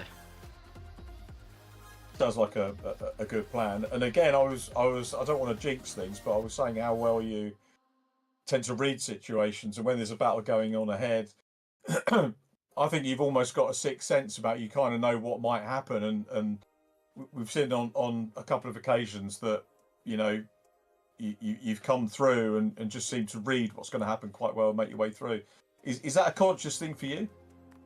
Yeah, you know, obviously, because I'm young and I'm in juniors, people might think, you know, he hasn't been racing in cars for very long, but I've been doing sim racing for 4-5 years every day, so it definitely helps out in situations like that. But yeah, it's good. And I guess watching stuff as well. I mean, I'm guessing you watch coverage as well, and on streams and on TV, and you get an appreciation of racecraft and how things can unfold through that as well. Yeah, exactly. You know, watching races from JCW's a couple of years ago, the other night, literally just seeing where is the best place to try and overtake people, what different lines they might take in different scenarios. You've got to do, well, for me at least, I'm doing absolutely everything to try and get this championship, so fingers crossed it all pays off at the end.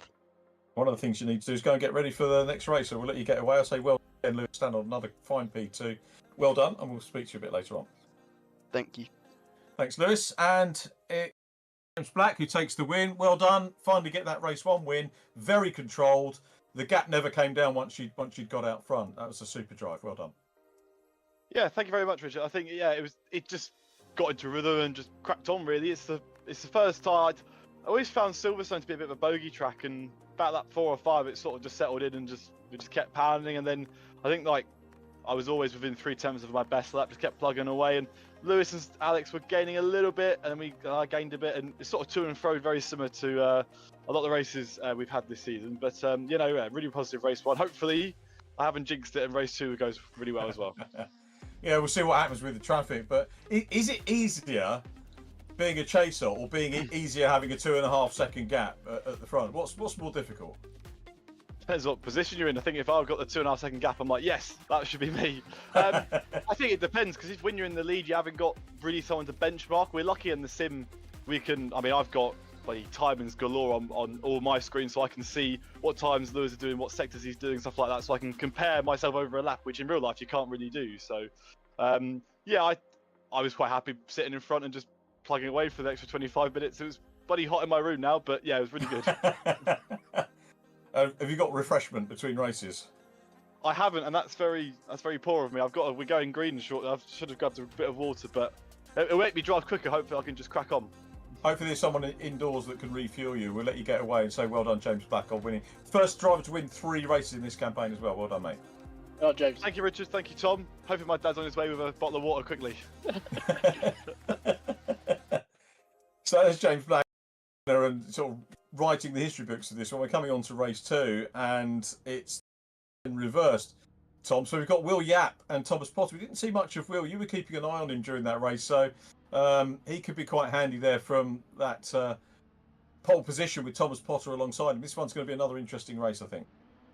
Yeah, definitely. Reverse grids race always close up a lot with the front guys and the guys who just won the last is coming back. But lights out now. Yeah, here we go. Racing for the second and final time this evening on the Silverstone National configuration, and it's Will Yap who starts on pole position, gets away well in the Napa car.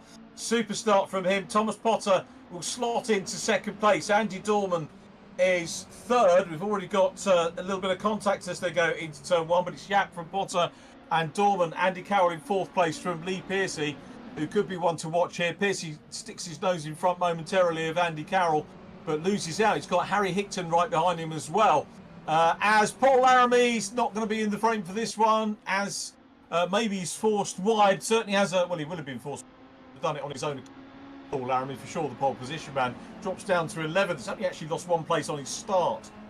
Oh no, he started in 5th or 6th place, didn't he? But it's all a little bit of a bun fight there as they come down into Brooklands that first time. And again, a little bit of first lap sorting out. I think in motorbike speedway they call it first lap bunching, but you do get it in car racing, and it can be a little bit more open in this because you're not actually paying for the damage here, apart from the visit to the virtual clerk's office and maybe paying in a few championship points.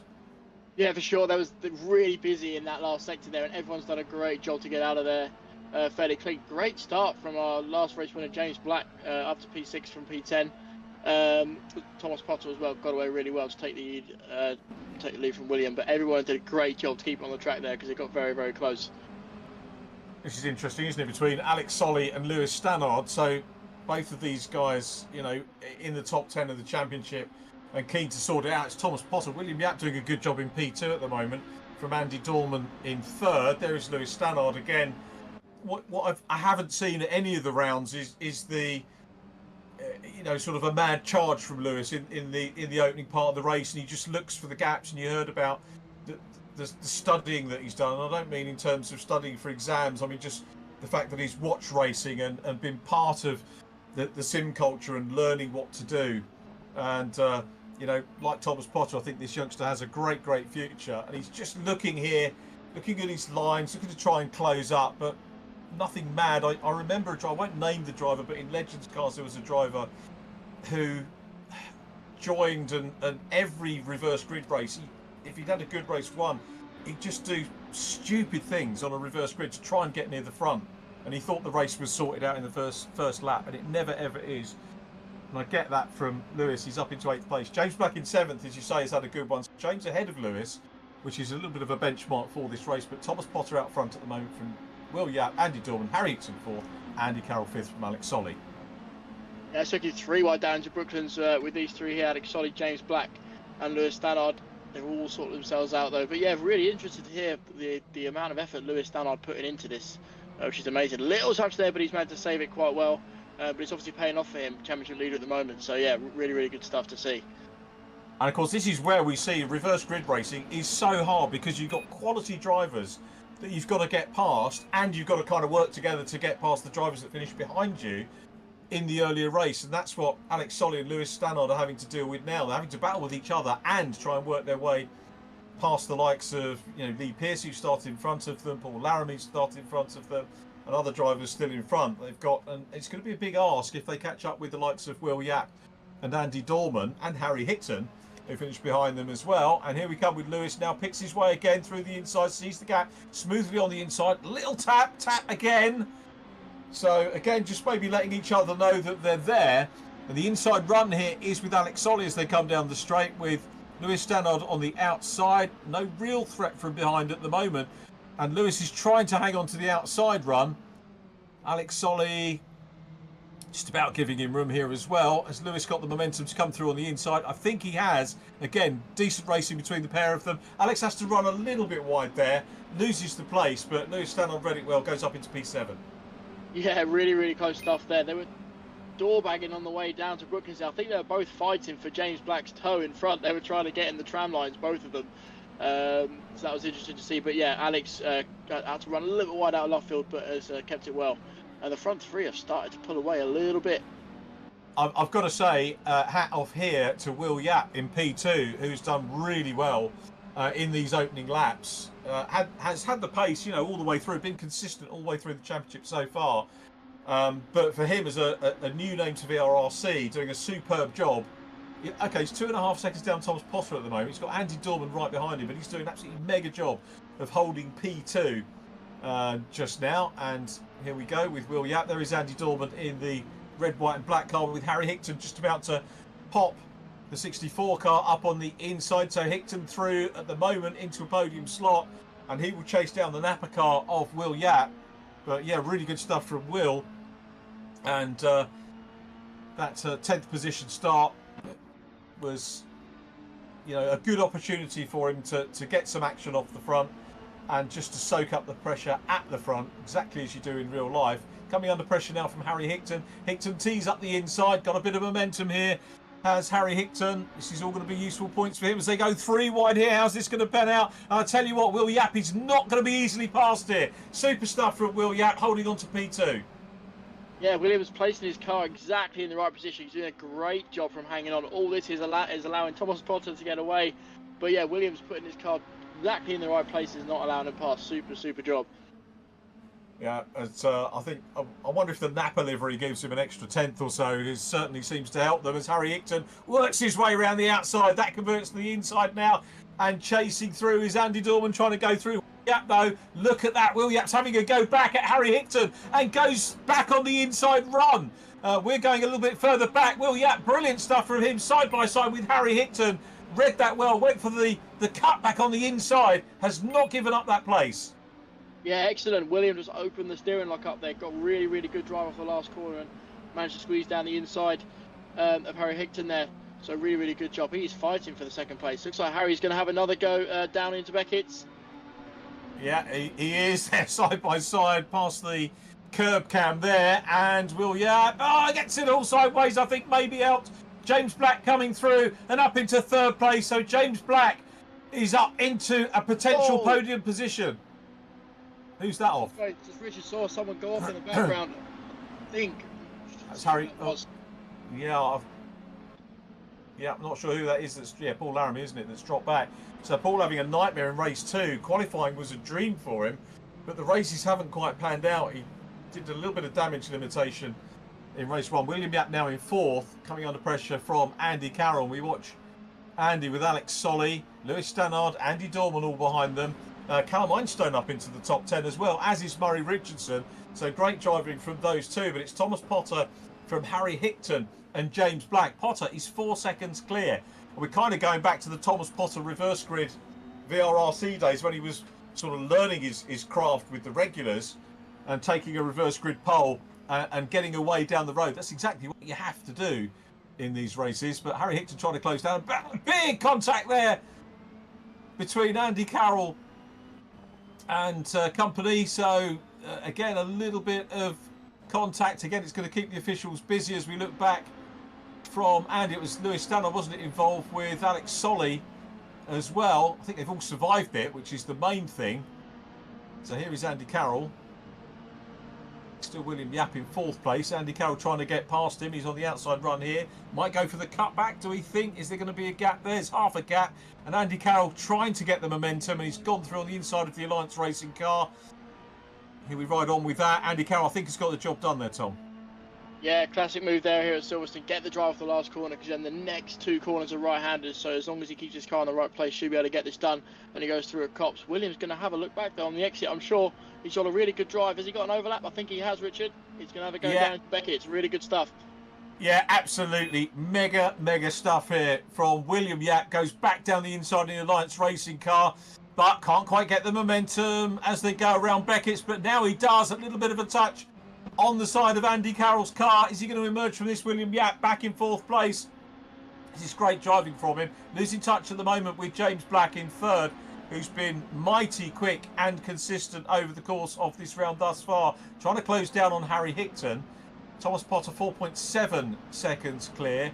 And now Andy Carroll coming under pressure from Lewis Stannard, who is up into 6th place. So Lewis again doing that business of just chipping away, coming up place by place. Remember, maximum ballast for him and trying to work his way through the faster drivers in this one to get as many points as he can championship wise. He's been in the cut and thrust of this one a little bit more as well as he comes down into Cop's corner and busy chasing Andy Carroll. So Carroll's going to have his mirrors full of the championship leader Lewis Stannard very shortly. William Yap still in 4th place. It's a mega drive from William. Sorry to bang on about it, but it's great to see a new name up at the sharp end and staying there as Alex Solly now tries to get involved. So Alex Solly having a look at Lewis Stannard as well, runs a little bit wide there as they come onto the straight once again.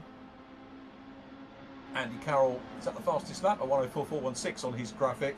Goes through. Thomas Potter still out front, and Stannard looks down the inside here of Andy Carroll, but it's going to be the outside for the exit of the complex. They go momentarily side by side, but Alex Solly's coming up to play as well, so Alex wants a little bite of this as well, and it means that Andy Carroll's in that difficult place of wanting to attack but also having to try and defend the position at the same time. Yeah, for sure.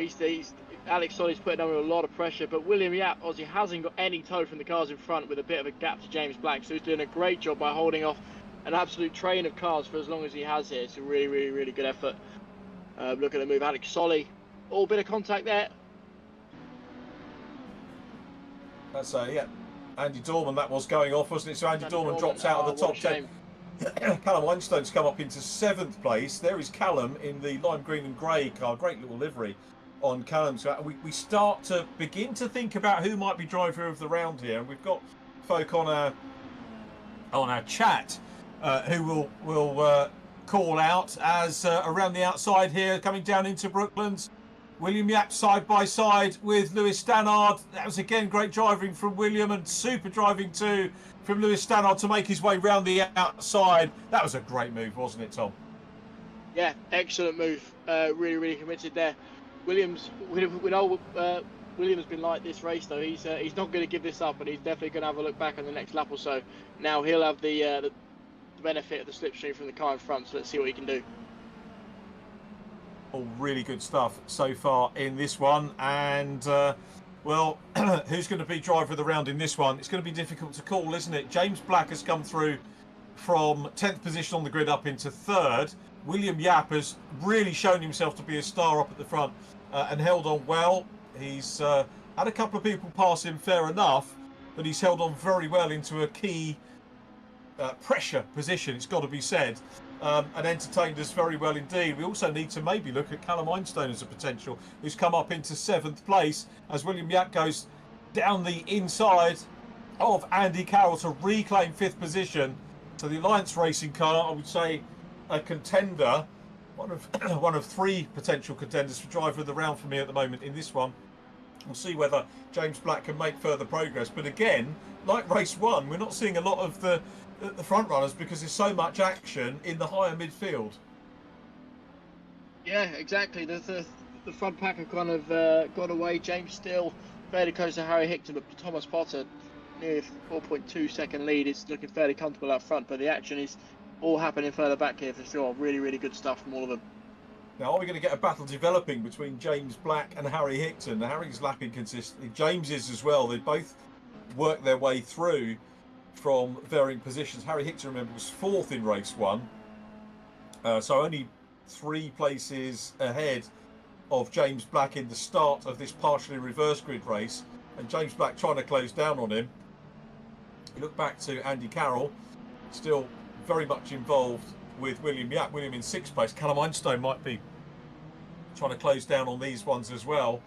Callum's best result so far is could mirror that. Had a 7th in race 1 last time out. He was a potential contender for driver of the round last time with that great drive that he had in race 1. But remember, in this one, he's actually come out of the from outside of the reverse grid positions to close up, and he's the car behind the Alliance Racing car that we're looking at the moment. So that potentially here, William Yap and Callum Einstone could be, emphasise could be, a potential for driver of the round, whoever wins out of those 2. I'm not saying it's going to go that way, but we also need to think about James Black and Lewis Stannard for cracking results with the extra ballast. So we're spoilt for choice again in terms of who we've got for potential driver of the round 4 this race.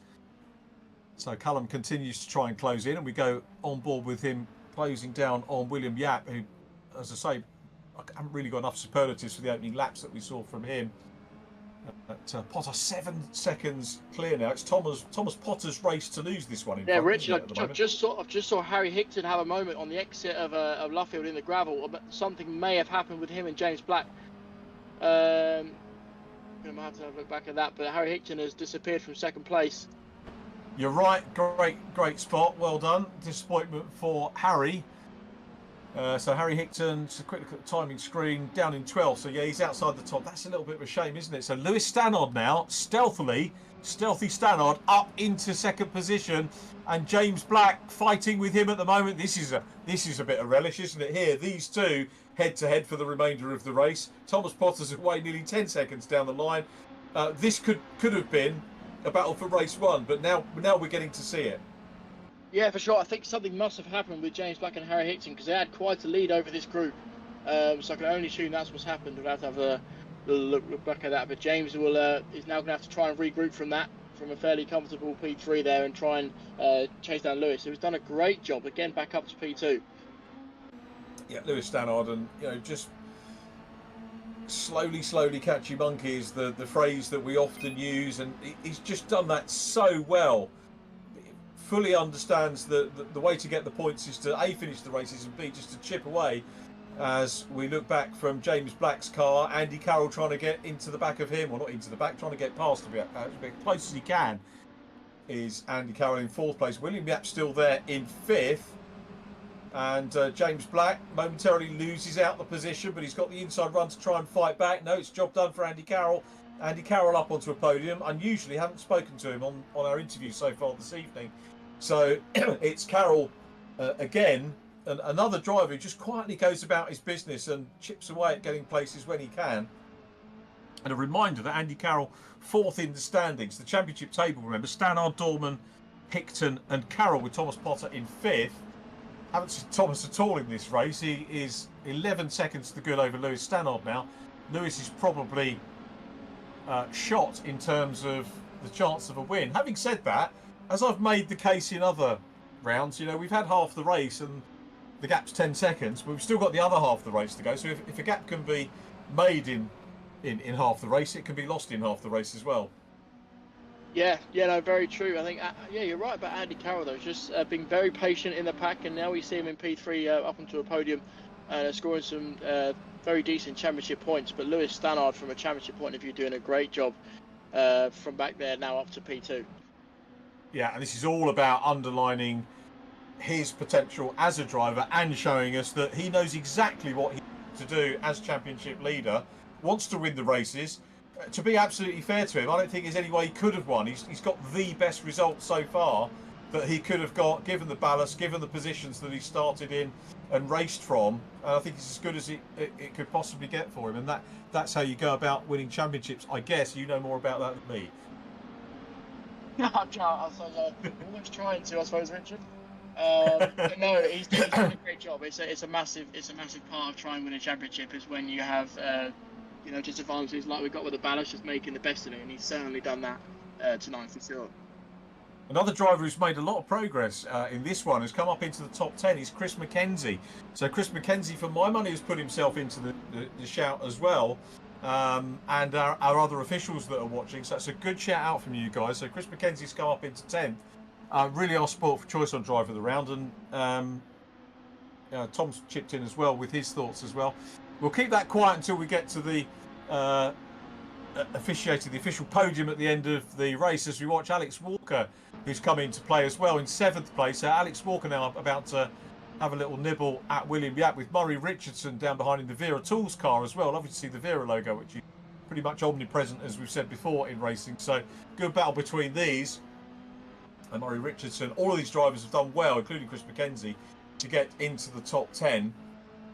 So Alex Walker P7 at the moment. Best result for him was 6th place. Had a great meeting at Croft, 8th and 6th at Croft, so well inside the top 10 in both races and running well here.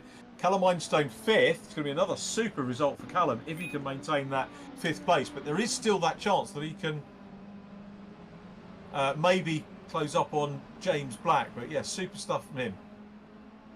Yeah, really good stuff there from Callum. And Alex Walker is trying to chase down his best result of the series. Looking to get past William Yap here. They're going side by side into Brooklands. Yeah, goes on the brakes as they go down. A little bit of a tap. He's done it. Good move there. Really, really nice. Late on the brakes. Yeah, Alex Walker, one of the unsung stars really of VRRC. Always there or thereabouts. And for my money, gaining so much momentum in his esports racing with us now, and is not far away from joining the winner's circle for sure, if not on the outright podiums. Thomas Potter's gap. Lewis Stannard's beginning to peg him back a little bit now, 9.5 seconds, so we know that Lewis has placed. Last lap for Lewis was a 103.2, Thomas Potter a 103.3. Thomas can afford to not panic too much with that huge lead. He's going to be happy to get onto the podium and grab his first interview of the evening again, if the remaining 10 minutes are kind to him. Yeah, I think Thomas Potter will be fairly happy to only losing a 10th a lap. He should still keep the lead at that rate. So as long as he keeps a nice consistent drive with no mistakes, he should be okay for the win here. But obviously, as you mentioned, Richard, anything can happen. If you can create a 9-second gap, it could probably be closed. But we'll see for Thomas. It's looking good for him at the moment. James was running in a nice third, instant with Harry Hickton early in the race. He's gonna be determined to try and get back onto that podium and chase down Andy Carroll for sure. Yeah, it would sort of wrap up a good day for him, wouldn't it? With a decent qualifying performance in third, his best qualifying, only 2 places better than the 5th that he's done all the other rounds. But yeah, really quick in race 1, and he'd love to get back onto the podium. Here's Murray Richardson now. Makes a move on William Yap. We've got Alex Walker just down behind them again. So really good 3-way battle between those guys.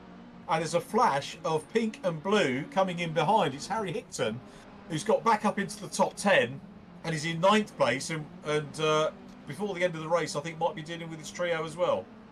Yeah, Harry Hickton's on the charge. He dropped back quite a few places, and he's been on the move, setting some really, really good lap times. And if these 3 start fighting a lot in front, it could bring Harry Hickton back in a chance to the top 6. So one of the things I love about this racing is you know, when you see a driver having a problem, it's how they respond to it. And Harry Hickton could have just given up, switched off the whole thing and gone away, but he hasn't. He's just in it for the racing and trying to close up on this 3-way battle at the moment. And it's Murray Richardson heading the group from Alex Walker. William Yap, isn't it, heading the group? Beg your pardon, from Murray Richardson, Alex Walker, Harry Hickton trying to close in as well, as we go back to James Black closing in on Andy Carroll again.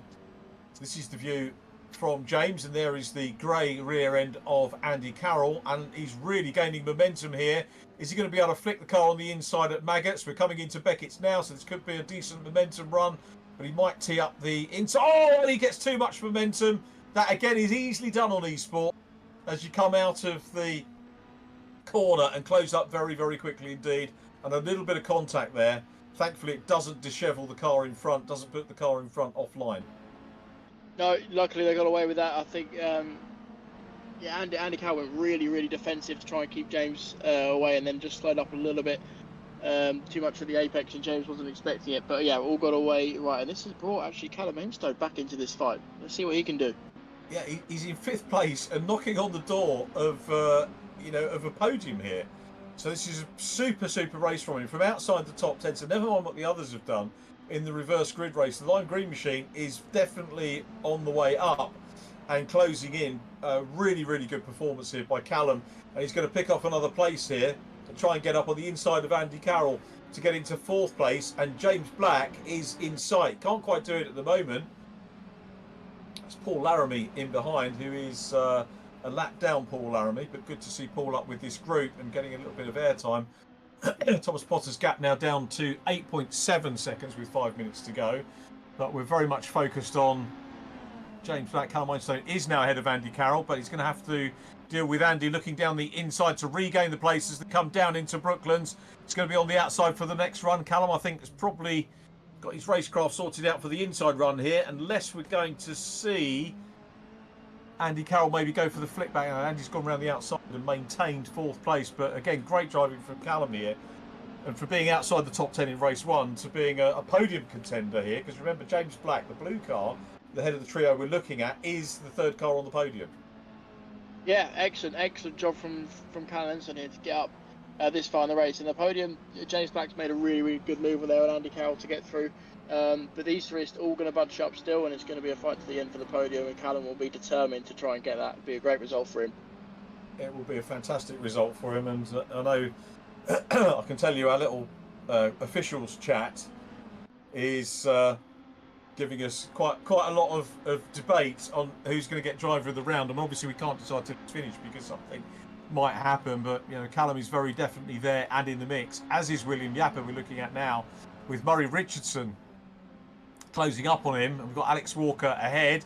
Alex breaks up. William Yap's going to try and tee his way through on the inside, which is the outside run as they go through Luffield. The door is open though for William, who's going to just nip across and just defends momentarily there, and now in fact goes for the cutback on Alex Walker to try and reclaim 6th position here for William Yap. And he's been fighting all the way from that car. A little bit of a nudge, moves the car of Alex Walker wide just a shade, and finally William Yap gets back into it. But look at Alex Walker back on the inside run, and the position is back. And here's Harry Hickton. We said he was going to join them, and he does, and he makes the pass on William Yap to gain a place. He's gained 2 of those 3 that he was chasing, and he's about to take a 3rd scalp now, Harry Hickton. Looking at the outside run, William Yap gets his nose back in front, but Harry Hickton is going to go between them here, I think. Well, he'd done 2 of them, and 2 of them have got back past him, and they're not making life easy for him. They're fighting for championship points as well. Yeah, this has been an amazing tussle. William Yap, we've seen him do that move out of Luffield a couple of times to get his nose and on the overlap to be on the inside for Cops, and then went a little bit deep. And as I said, this has brought Harry right into this battle, so let's see if he can make as well pass. But William is put up in a fight at every car that he gets to. It's good stuff. Yeah, mega battle between them. So it's one thing to catch and get involved in the battle as Harry Hickton has done. He caught them sooner than I thought he would, but it's not easy for him to work his way through. He's going to try the outside run. We're on the inside with William Yap, looking at the Murray Richardson Vera Tools car on the inside, and we watch for Harry Hickton, who I think he's going to flick back and maybe follow him through, and tries to do that. Really smart from Harry Hickton there. He could see the 2 in front where we're going to compromise each other, and he's got a nice switchback on both of them, and he should get this done into Beckett's if he's nice and smooth on the brakes, which he's done. Really experienced stuff there from Harry Hickton. We've got a little bit wide on the exit as that brought William back into play. They're going to be side by side going down to Brooklands. Yeah, it has, Tommy. He's got back into it. He's got the line, but he hasn't got the distance to be able to go on the inside of William Yap here. He's got to just try and see off Murray Richardson for the moment to pick him off one by one. He goes hard on the brakes as they go into the left-hander at Brooklands, right-hander round into Luffield, and we'll see Murray Richardson just pop the black and turquoise machine through and defend the position. So, you know, Harry's back where he started. He's got Alex Walker at the head of it. This just goes to show how very evenly matched these drivers are. Yeah, great tussle. Murray Richardson did a great job there just to keep his nose down the inside as he went into Luffield. It made Harry have to give him space, and he fought through the inside. Harry's now trying around the outside through Cops. That's a brave move, and he's done it. Great job.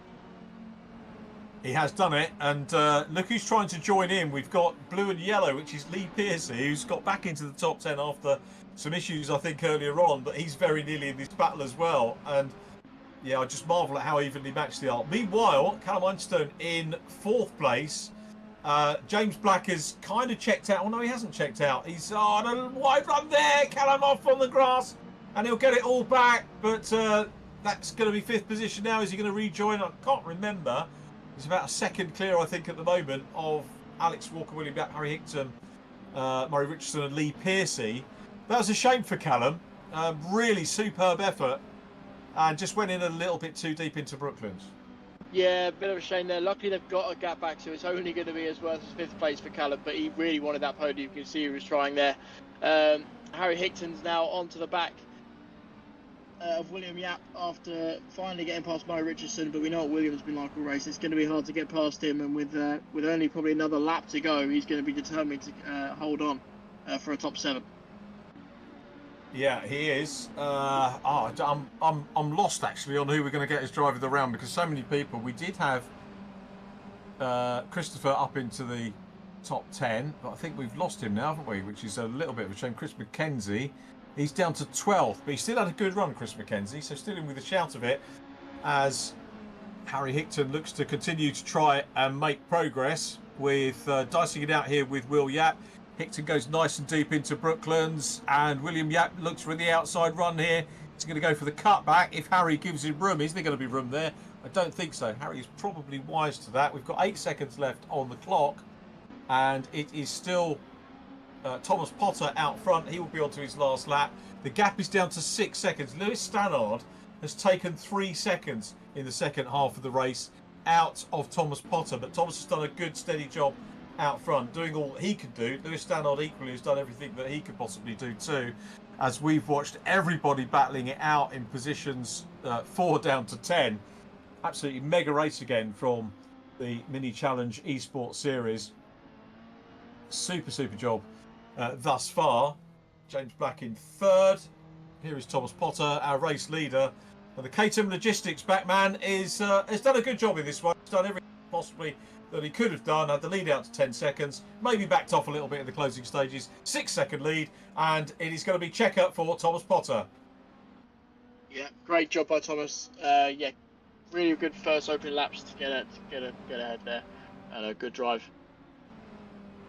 And Lewis Stannard takes 2nd position. And the gap just under 6 seconds at the end. So super fight from Lewis Stannard for P2, defending that championship lead.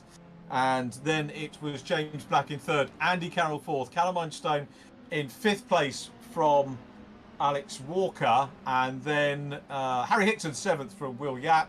Harry did getting the better of William and Murray Richardson, with Lee Piercy in 10th, Alex Solly in 11th place. 12th will go to Chris McKenzie with a decent run, so well done Chris for 12th. 13th Andy Dorman, 14th Kenny Press, Will Crooks 15th from Kevin Yap, Jack McCall 17th from Paul Laramie, Zach Hancock's in 19th position. And if you guys want to send me some messages on the chat as to who you think, I'm a little bit lost. Certainly Callum Einstein is one of our contenders with a super 5th position and knocking on the door of a podium. I've run through the positions. We're going to take a quick ad break, get our breath back, and then we'll have a word with our top 3.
Goodness me, Tuesday nights aren't going to be the same when all this is complete in around about 3 weeks' time. What a cracking second race that was once again. And we start off with James Black, who finished in 3rd place. Well done, James. Whew, that was hard work, I'm guessing. It certainly was. I think the start was always going to be interesting from there, and so I think I had a little bump with Mr. Carroll sort of on lap 1, so I had to shuffle him. Let them sort of, I gave back the advantage and allowed Mr. Hickton to come through, and then we eventually got past them, and then we're literally, it's like old Cooper days though, trading temps here or there, and and then going into Luffield for some reason, I've no idea, his car just entered my car. I don't know whether it was my into his into, and there was contact, which was a shame. I then lost a bit of time. That's when Lewis and Andy got back in front of us. And then I had to get past Andy, and then Lewis had already gone at that point. So yeah, a hard fought third place, but not a bad evening for myself. A third in quali, a win, and a third. So hopefully it does me some pretty good in the points. I think it probably does. 3 podium interviews, apart from the fact you have to end up talking to me, which is a pain in the neck for you. But it's decent points, decent results, and I've made the observation that you're kind of coming into the higher places in the points. I mean, you're in the top 10 anyway, but you're just sort of stalking towards that top 3, which isn't a bad place to be as we head to Thruxton next week and then Brands GP. Exactly. I think whether it was me or mine or anything, but we managed to piece together both races, which we hadn't done prior. So, and it just sort of shows we can be in and around that top 3, top 5 quite consistently, and it just shows how hard these other drivers are working to say. Lewis was half a tenth quicker than me a lap, and eventually just couldn't match him. So, I think there'll be a bit more practice going into Thruxton and obviously Brands GP. But it's been a good evening, I must say. Do you like Thruxton? I remember having a chat with you in the paddock one of the days at Thruxton. How do you find that place? You know what? I think having coached there this year, it was the worst thing in the world. Having raced it, it's the best thing in the world. I love Thruxton. I think it's such a different sort of, you've got to have a bit different mentality. I think, especially in Coopers, which obviously myself and Tom have raced. It is all where you're going to be on the last lap. Up until that point, it's anyone's game. I think it'll be similar on the sim next week. That'll be interesting. There'll be loads of track limits arguments, I'm sure, next week as well. Do we Yeah, have I'm sure bails? Do we not have bails? I'm sure Rich will sort that out, and we'll have cameras everywhere monitoring us with the track limits. But I'm sure we'll be excited. Don't you believe it?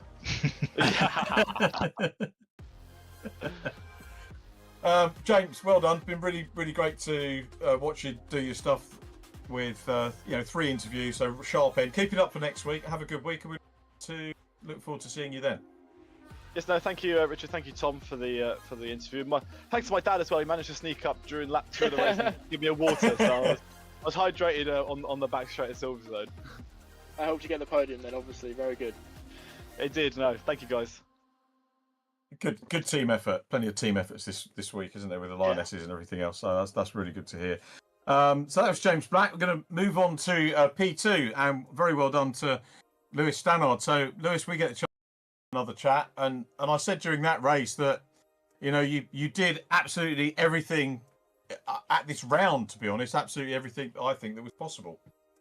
Yeah, to be honest, it was a difficult race from the start, really. I mean, you started 9th in a reverse grid with 8 people within a couple tenths of each other, so definitely a challenge that I've never really had before in the previous rounds, where there's normally bigger gaps throughout the field, which would make it easier in the reverse grids. But it was absolutely mental.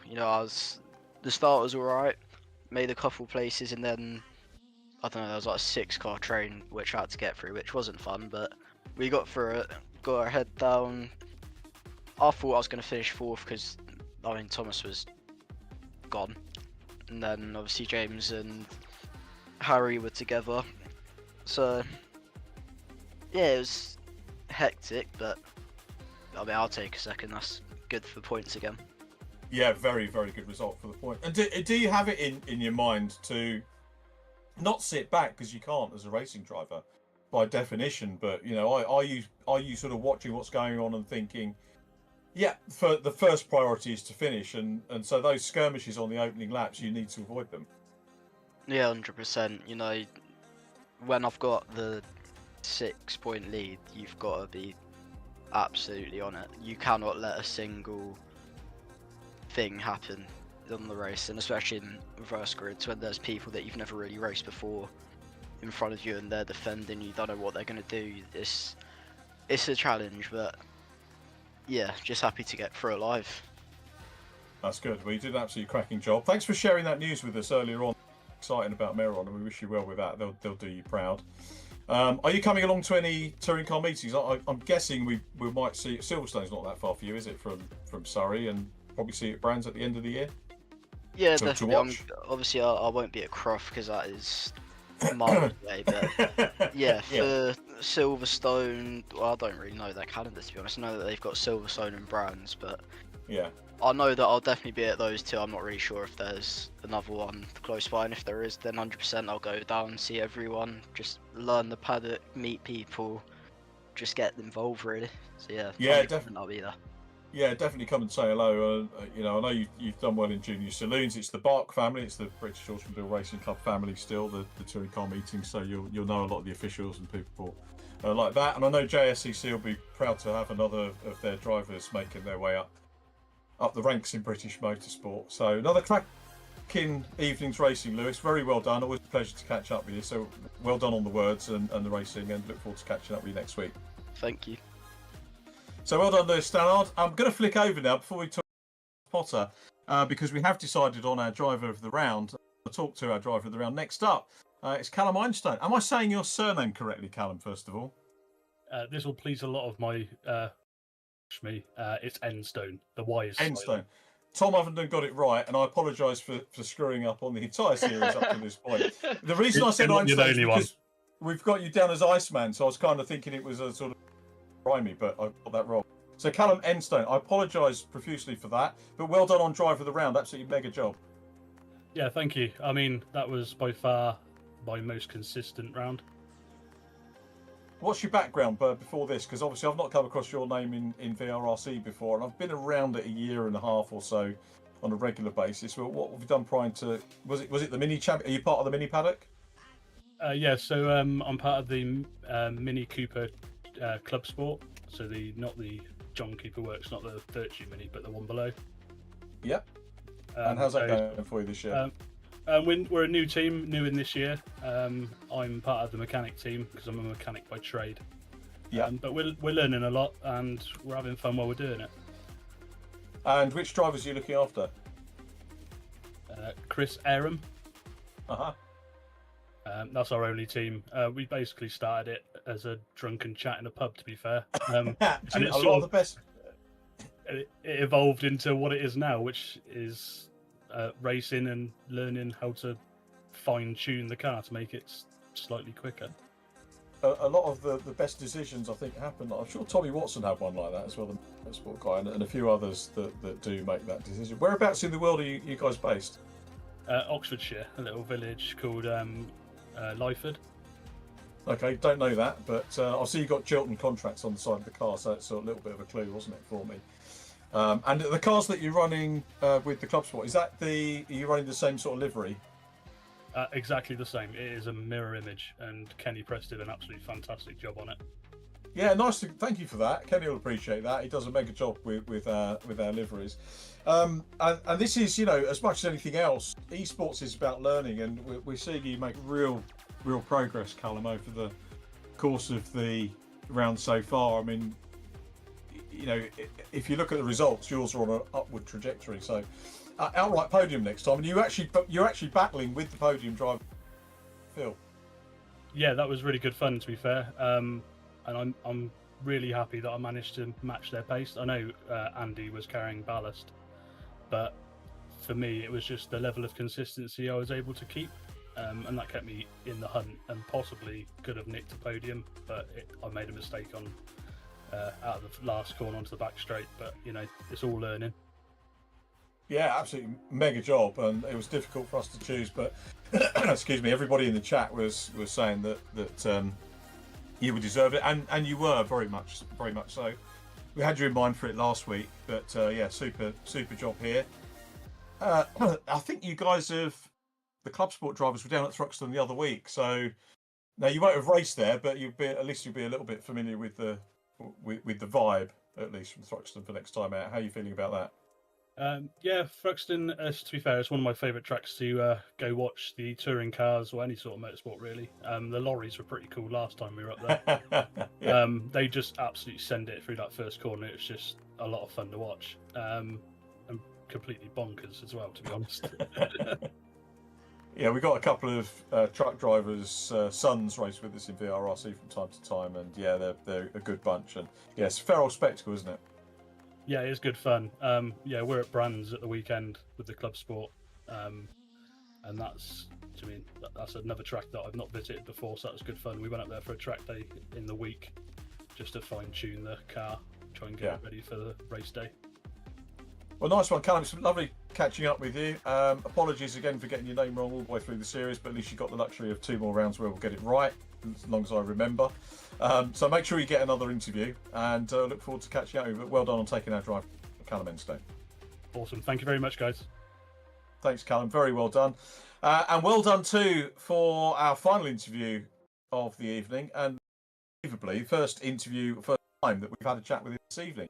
It's Thomas Potter. Seems like ages since we've had a chat, Thomas. But well done on the race win, and kind of makes up for whatever's happened earlier on in the day. Tell us about what did happen earlier on.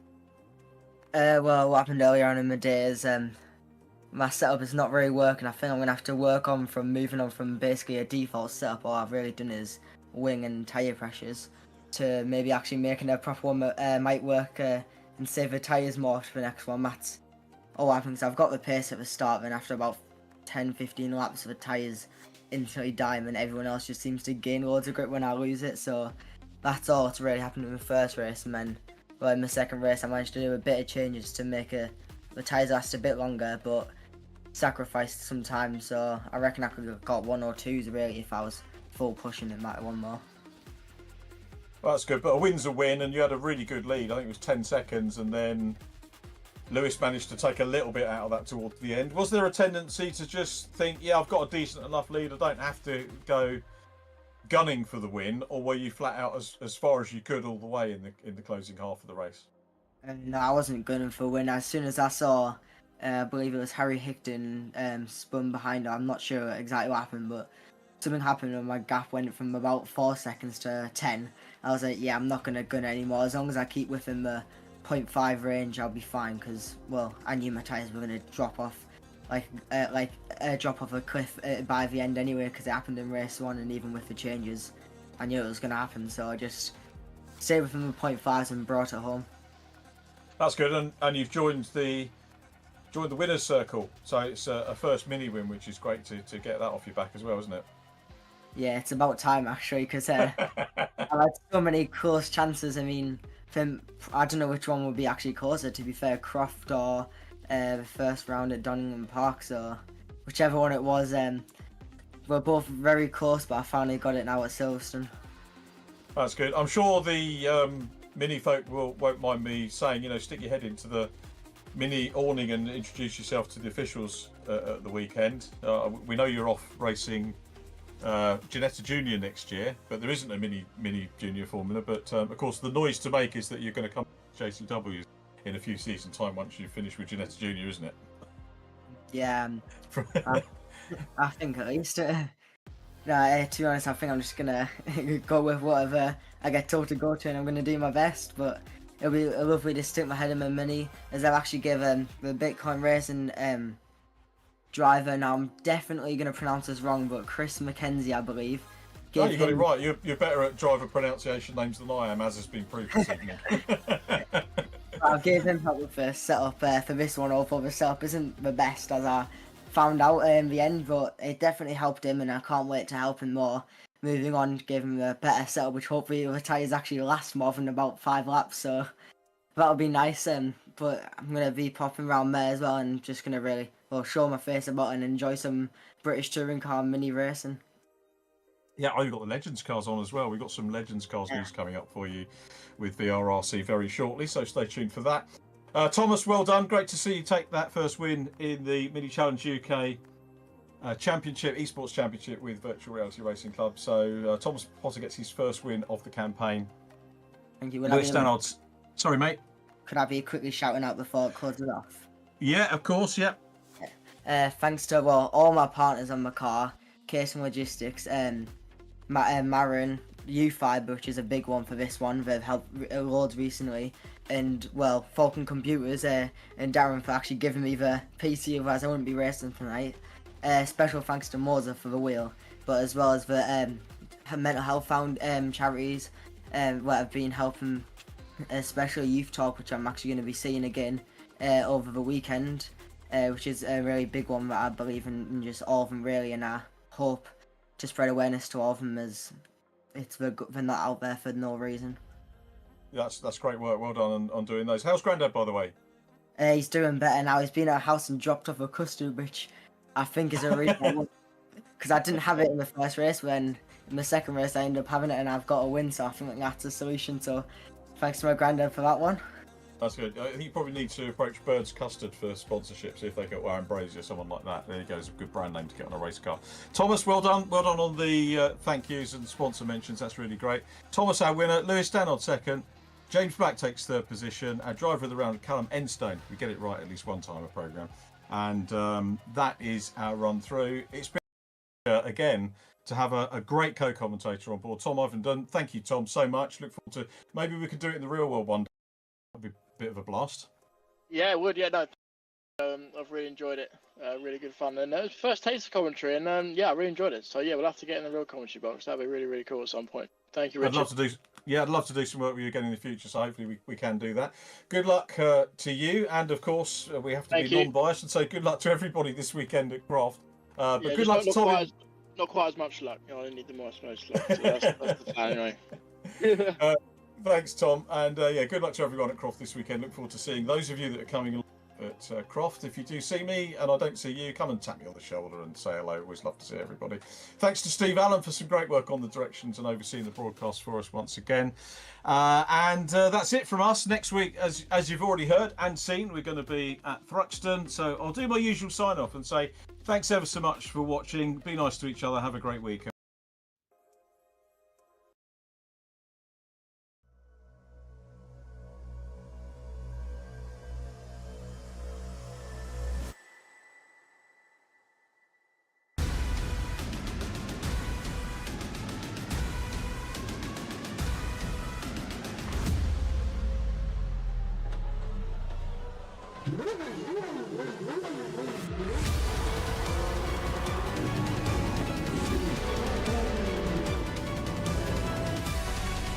Between the two of them, the inside of Coates. Parker gets too heavily involved. And that's Whitehead and Coates.